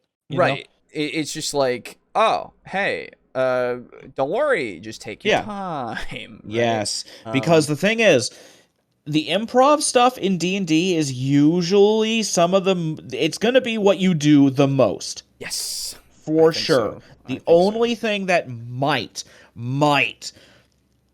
be used or done more is combat. Just by the very nature of how long it takes. Yeah, for D&D specifically. Absolutely. Yeah, D&D, So it's a big part of the game, and that's why it's usually scary. Yes. But it's not. Yeah, it's not a big deal. Like it's like it's a big deal, but it's not hard to get to understand. Yes. And it is also not something where if you fuck it up, which you're going to fuck up. Yeah. It doesn't matter. You're going to fuck up somewhere. Yeah. When you fuck it up, it is not the end of your game. Not at all. Exactly.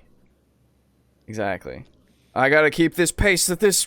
No, you don't. No, it's fine. Yeah, no. You're good. You do not. Like, I need to have a voice for every. No, you're fine. Nope. You can just be yourself and have them all have the same voice. I have at least one character in every single one of my games has my voice. Right.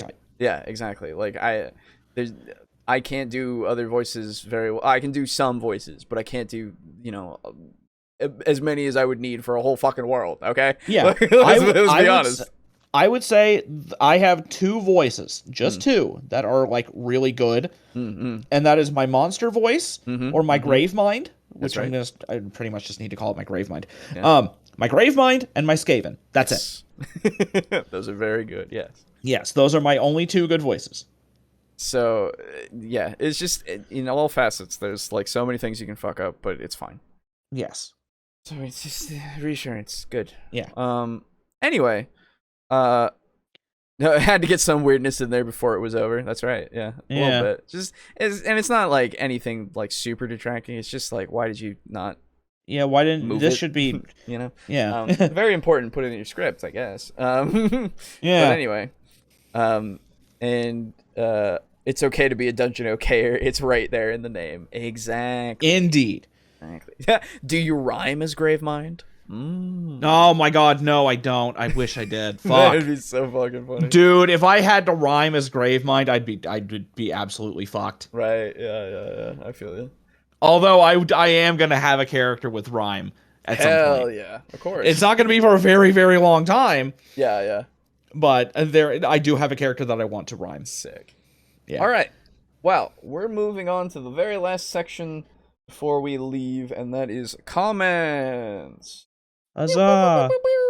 All right, Lux, give us your best fucking shot. Okay, you weren't here for the last time, but we have a new commenter, one who's going through every single one of our videos, every single one of our episodes. No, it is John Parker, who has decided to comment on every single fucking video, which is great. Okay. First off, and second off is a lot. So here we go. Indeed. Again, not saying it is it's a bad thing. I appreciate it. I really do. I love seeing all the comments. So keep doing it. So John Parker on episode 9. Okay. Oh fuck me. That's right.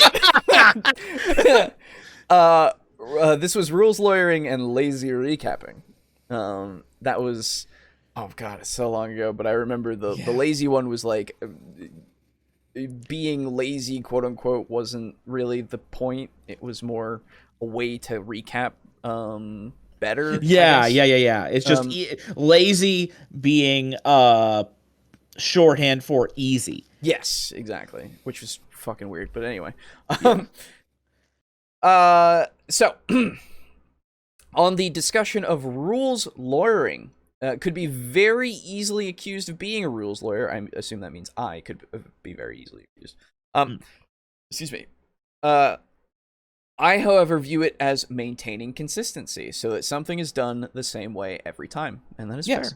Yes. This is part of the reason I value a house rules document, so that any changes or rulings can be done the same way each time they come up. Fair enough? Yeah. Not a bad idea. Yeah. Rules lawyering for consistency, not a problem at all. See, that's the thing. We were talking about it, I think, even in that video before.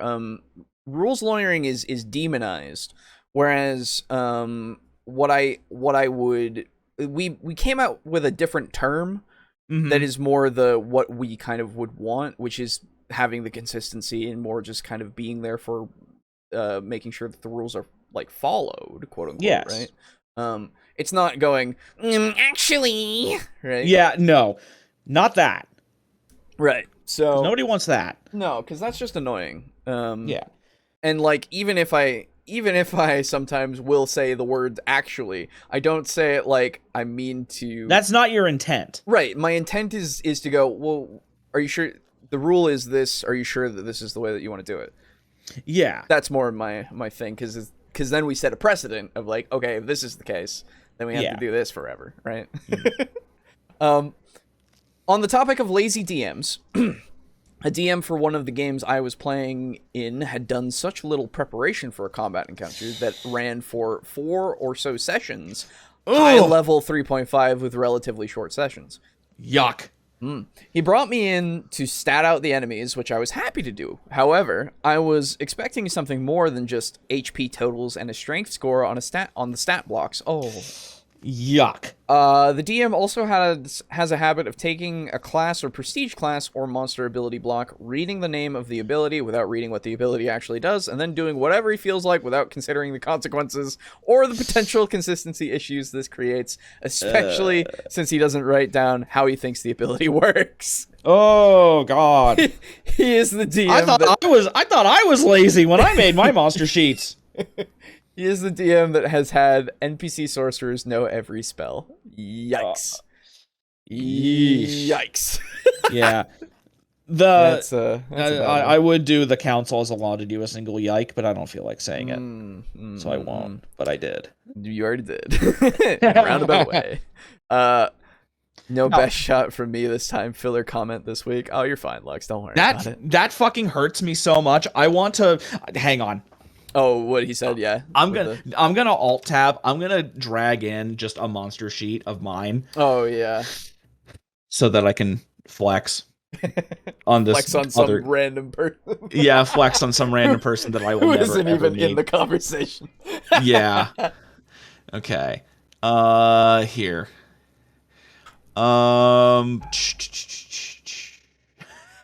Let's see. You know what? I'll bring back an old golden oldie. Here you go. Yeah. Oh, that's to the wrong person. Whoops. Okay, so I'll put it in TableTalk. Yeah, that's fine. I'll bring it up. Yeah. So there you go. It's Riri. Oh, yeah. Okay. Chieftain Ree. So you can look at him. Ah! Why is that so loud? Sorry. Why did it bring up that? That was weird. Oh, I don't know. What did it bring up? It brought up a video that I was watching before. Oh. That's weird. Can you open it? Yeah, I think I can. Oh, hang on, everybody. Hang on. Uh-oh. Everything is wrong. That way you can see the format and how I do it. Yeah, I should be able to if I do this and then I go to I should have dusted this. And this is what happens when you change your default fucking thing to like Word document thing. Yeah. Okay. Open up, please. There we are. All right. Let me just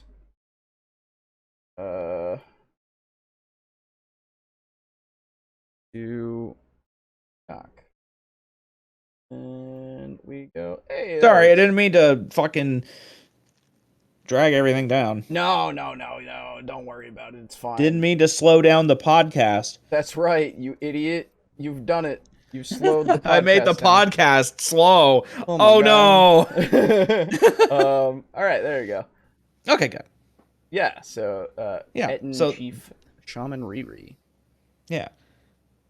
So you can see how I actually put shit together.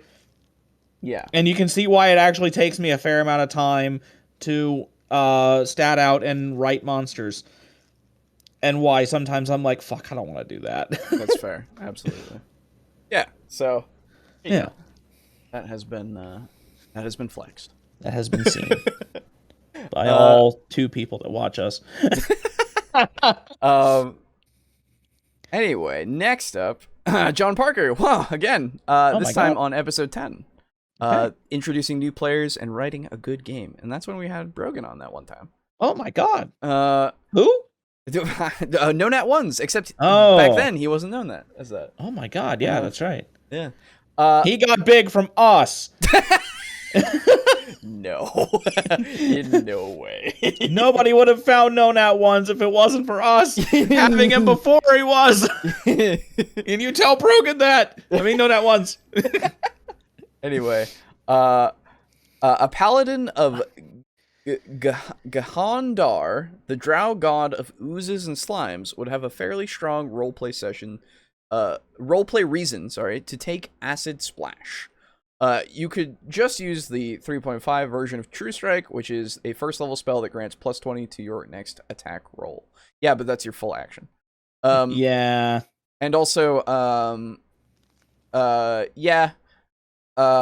don't remember what the conversation was for the Acid Splash thing. Yeah, I think it was just talking about how Acid Splash is bad. Yeah, if I remember correctly, because it's not very good in 5e at least. In 5e, it does hit 2 targets if they're close by like 5 feet, but yes, it's very situational. Yeah. And the thing is, if I remember correctly, the wording of the spell is it's target creatures, so you can't use it on the environment, and it doesn't affect the environment. Yeah, exactly.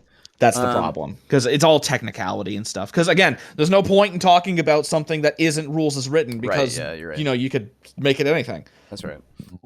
Oh yeah, but everyone loves D&D Steve Urkel. What? Yeah, I guess. Yeah. Who's D&D Steve Urkel? I don't know. Also on that same episode, Sonic. That's true. When introducing players to new to a role-playing game system, I prefer to work one-on-one if I can, or hand them off to a player I trust if there are multiple new players, and work through character creation in a top-down fashion. You start with the concept and make choices to fill out the concept. Yeah. Yes. It's a good way to do absolutely. It. Especially if they're like brand new, you want to work with them. Yes. That way you can explain every facet of what's going on. It's like, okay, this is your strength. Yeah, exactly. And then again, John Parker on episode 11, splitting the party can be good. Yes. The cutaway at the beginning was from The Labyrinth with David Bowie playing the Goblin King. Okay. I don't know if we had a question about that, but I guess we did. I guess so. I do remember that scene. It might have been before I had seen Labyrinth. And then John Parker. On episode 12, the best cantrip, the worst cantrip, and whatever I said, the most useless items. Remember that? Yeah. Do objects in 5e have hardness like in 3.5? No. Nope. In 3.5, the hardness of iron/steel is 10, which reduces any damage it takes by 10. The 2d6 acid once would have difficulty cutting through the HP and hardness of a metal lock. Iron/steel has 30 HP per inch. Acid flasks and alchemist fire are ranged touch attacks, which a rogue could get sneak attack with against an opponent denied their dexterity to AC. That's true. Oh, I didn't know that. Yeah. Yeah, 5e doesn't have hardness. 5e is just it doesn't even have HP for items. Yeah, it doesn't have HP for items, or I think structures. Maybe it does. Structures technically have an HP because siege weapons exist, and they do say they do additional damage to structures. Yes. But they don't have specifics. So yes. I don't think there could be somewhere in 5e that does have a specific somewhere, but I don't remember it right off the top of my head. Anyway, John Parker again on episode 13. This was Taking 20's take on let's see, mundane items and rules as written. I'm having to read tiny text because it's not doing the hover zoom correctly. That's not good. Yeah. That green text about the zombie fleas sounds like the character was taking extreme liberties with spells that animate dead. The feat that causes the fleas to explode is Destructive Retribution, which causes undead you create to release a wave of negative energy on death. Damage scales with the HD total of the undead creature, and the save is a static reflex 15 for half. Dude, that's awesome. Yeah. The damage from the wave heals undead and harms living creatures. The character would also rapidly run into the control limit for numbers of controllable hit die. Typically, vermin also can't be turned into zombies or skeletons, as those require a skeletal system. Vermin have a skeletal system, unless. I think when he's talking about vermin, he specifically he means like verminous insects. Right, exactly. Cool story, but extreme liberties with the rules in order to power game for damage. Yeah, I mean, it's just what happens sometimes. Yeah. And again on that episode, anyone can do 2-weapon fighting in 3.5. However, if you aren't trained in it, you take enormous penalties. Yes. Yeah. Anyone can do it in 5e as well, and I think in any edition, it's just they also incur penalties. Yeah, it's just in 3.5, I think the penalties are like the biggest, aside from maybe the earlier editions when everything was bigger. Yeah, exactly. I think it's 10-10 or something. Jesus fucking Christ. I don't remember. No Unarmed strikes aren't considered weapons due to the interactions with spells and disarm/sunder. You don't want a random body part. Unarmed strikes aren't necessarily punches. Sundered. Yes, that's true, technically. Yes. And then again on that episode, Jesus. Hey, calm down, John Parker. The expanded brown mold is still brown mold and can thus expand to more sources of heat. The entire plane of fire is a source of heat/fire. Thus, brown mold would continue expanding until it covers the entire plane. Yeah, I remember that conversation. Yep. Man. It's crazy. Yeah, it's funny how it literally, they made a nuke, basically. Yeah, unintentionally. Or I guess it wouldn't be a nuke. In this context, it would be gray goo.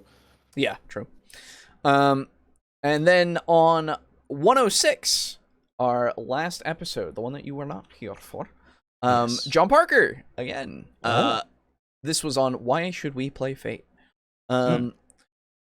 I personally prefer high crunch and very dense systems. So do we. I would provide page references and citations, but I'm trying to leave comments after finishing the video, after listening to it at work at my overnight freight job. Oh, don't worry about it, dude. You're fine. You don't have to do the references and stuff if you don't have time. And it's just a nice little bonus, you know? It sates the palate. It makes me at least smile very wide. So you're good. Don't worry about it. As far as I'm concerned, you can run any genre or tone in any TTRPG system. Yeah. The amount of work, effort, or homebrew changes from system to system due to the level of rule support the system has for what you are trying to do. Yes. The generic, quote-unquote, systems that I know of are GURPS, Hero, and Fate. Yes. Hero, I've never heard of Hero. Me neither, actually. So I don't know. Hero is far and away the crunchiest. It is also one of the most in-depth and free-form character creation systems. While Hero is originally designed for a superhero role-playing game, there are blurbs and portions of the core rules with guidelines on how to adjust power levels for a more common genre and setting. Cool. As a game master, I would be hesitant to try out Fate, mostly due to the loss of agency over the world and the story beats beyond the normal for other role-playing systems, which is the same problem I have with the Exalted 3rd edition, where players can make lore checks and a high enough result lets them make a virtual proclamation on how the world is. Oh, that's right. I do remember Jesus that. Christ. Yeah. It's really weird. Yeah. And that's fair. I mean, if you don't feel that Fate would work for you, then absolutely. Yeah. You know? I mean, hell, we don't. Yeah. Well, actually, I feel more comfortable about Fate now that I watched one of those videos from the other one. But it's still less of an option for me that I would take, you know, because I'd rather play other things. Another GURPS specifically, actually. Yeah. Another what is it? Another generic role-playing system is Chaosium's basic role-playing. Oh, okay. Yeah, it's actually, you remember the character creator in Call of Cthulhu? Yeah. It's basically that. Oh. Except it's, instead of having all the skills laid out, it's just blank skills, and then it's just like, okay, what skills do we want in this game? Okay, that's cool. And then it's pretty much just that. Although, unfortunately, it is not, updated to the 7th edition Call of Cthulhu rules, so it is, it's not as elegant as Call of Cthulhu. It doesn't have, or the 7th edition Call of Cthulhu. Right. It doesn't have like hard successes, extreme successes, and all that kind of stuff. But it's not hard to figure that out. Yeah, no. It's easy to do that. You can easily just, because everything in Call of Cthulhu is 3d6 is how you generate your shit, and then in 7th edition you just times it by 5, and that's how you get all your other shit. Yeah. And I think a Fate chip-like system from Deadlands 1st edition is both powerful and fair. Fate chips are poker chips earned in a variety of ways, and they can be spent to improve rolls or re-roll as well as for character advancement. Yeah, sure. Yeah, because the Fate point thing for Fate is, it's powerful, but like, it at least has, at least from my understanding now, it's at least tempered by the situation. Right? Okay. You can't exactly just go, I want fucking Starship right now here, you know? Yeah. It kind of has to be somewhat in the realm of possibility. And I mean, again, and the DM situation. also has veto power, of course. Yes, exactly. Yes. Yeah. That is 100% true. So yeah, it sounded a lot more powerful before. Yeah. And then on last week's episode, Pizza Funk commented. Because I asked a question and Pizza Funk answered. I was reading the comments from John Parker, in fact, from episodes ago, and one was on episode 6. And when I read the title, I was like, "Wait, is that the one where cut off their hands came from?" Oh boy! And Pizza Funk says, "Can confirm the meme cut their hands off does in fact originate from episode 6." Oh boy! Thank you, our meme lore master. Jesus Christ. I appreciate you. Yeah. So good. Shit. What is with our community? It's so weird. Why are they're so weird and good? That's right. And then finally, last but not least, of course, Lux comments on last week's episode saying, I think I'll look into Harnworld setting, into that Harnworld setting at some point, even if I don't actually pick up Fate. Just reading a setting based on historically accurate medieval culture would be educational on its own and also relevant to my interests. Yeah. Fate actually, like, all these Fate, there are a bunch of things called Fate Worlds that were released by Evil Hat Productions, and each of them is, like, their own setting, quote-unquote, right? And each of them, like, is just easy to slot in for Fate. And, yeah, there's, like, a bunch of them, like, historical, literally historically accurate medieval setting, one being more high fantasy with aliens, a lot of alien stuff, actually, as module kind of things, but, and there's also, like, a demon summoning magic thing, and, like, a whole bunch of them. There's, like 50 or so, I think. Holy shit. Yeah, there's a lot of them, and they all seem pretty cool. So, yeah. I mean, if you can get away with fucking cowboys and aliens, you can get away with knights and aliens. That's right. And I would argue that that's more fun. Cowboys or knights? Knights, because I think it's interesting to see that technology difference, potentially, right? How does that play out, right? Not well for the knights. No, not well, but eventually human ingenuity could potentially find something out, potentially. Yeah. But also, I just want to pour boiling oil on an alien. Yeah! Right? Unless you have aliens that are kind of similar to Tyranids, where they're more like... Yeah. Well, it is melee high fantasy for that, so... There's probably magic and stuff. Yeah. But regardless, you know... Oh, magic versus aliens. Yeah, exactly. Oh my god, Starfighter? Whoa. Yeah, right? I still don't really want to play Starfinder. I would much rather play Traveler, but that's fair. You can get away with knights and mind flayers. That's true. That is true. Yeah, mind flayers. True. Anyway, that said, I might actually look into Fate now. Yeah, right? Before, all I had really heard from people trying to promote it was rules light and narrative focus, which didn't really catch my interest. Now I'm not so sure the rules light description is even correct. Yeah, that is true. Though I'm sure they save a lot of pages by not using character classes. Yes. Yeah. But, like, it's a whole different thing, and it works well enough for what it is, and, yeah, again, it doesn't seem like it's as rules light as people claim. And it looks like this is all I have this time. I suppose it qualifies as a comment. I sure hope I never end up in the hospital for a full week. I already said the world would end if I didn't comment, and there will be no exceptions. So keep your fingers crossed. I suppose I suppose it would also be kind of bad if I died, but if that happens, I don't really see how the end of the world would be my problem anymore. Hey, if you die, you can hang out with Aiden. That's right. But short comments still count for just as much as long comments. I decided. Oh, good. I'm glad you decided. I like it. Yeah, I like it. I love that you ended with "I decided." It reminds me of all the fucking Ryan George videos. Yes, that's right. Plays where the names of the things are decided. We don't want you kidnapping people. That's bad. We decided. It's so good every time.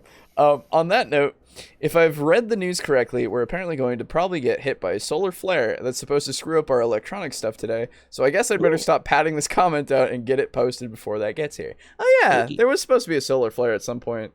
Yeah. Sometime. I don't pay attention to the news, so I had no idea. I heard about it from somebody else, so I just was like, oh, neat, and then I kept going. Yeah. Hopefully it's not the one that fucks up the entire internet, because I can't wait. I'm never going to sell my shit. Yeah.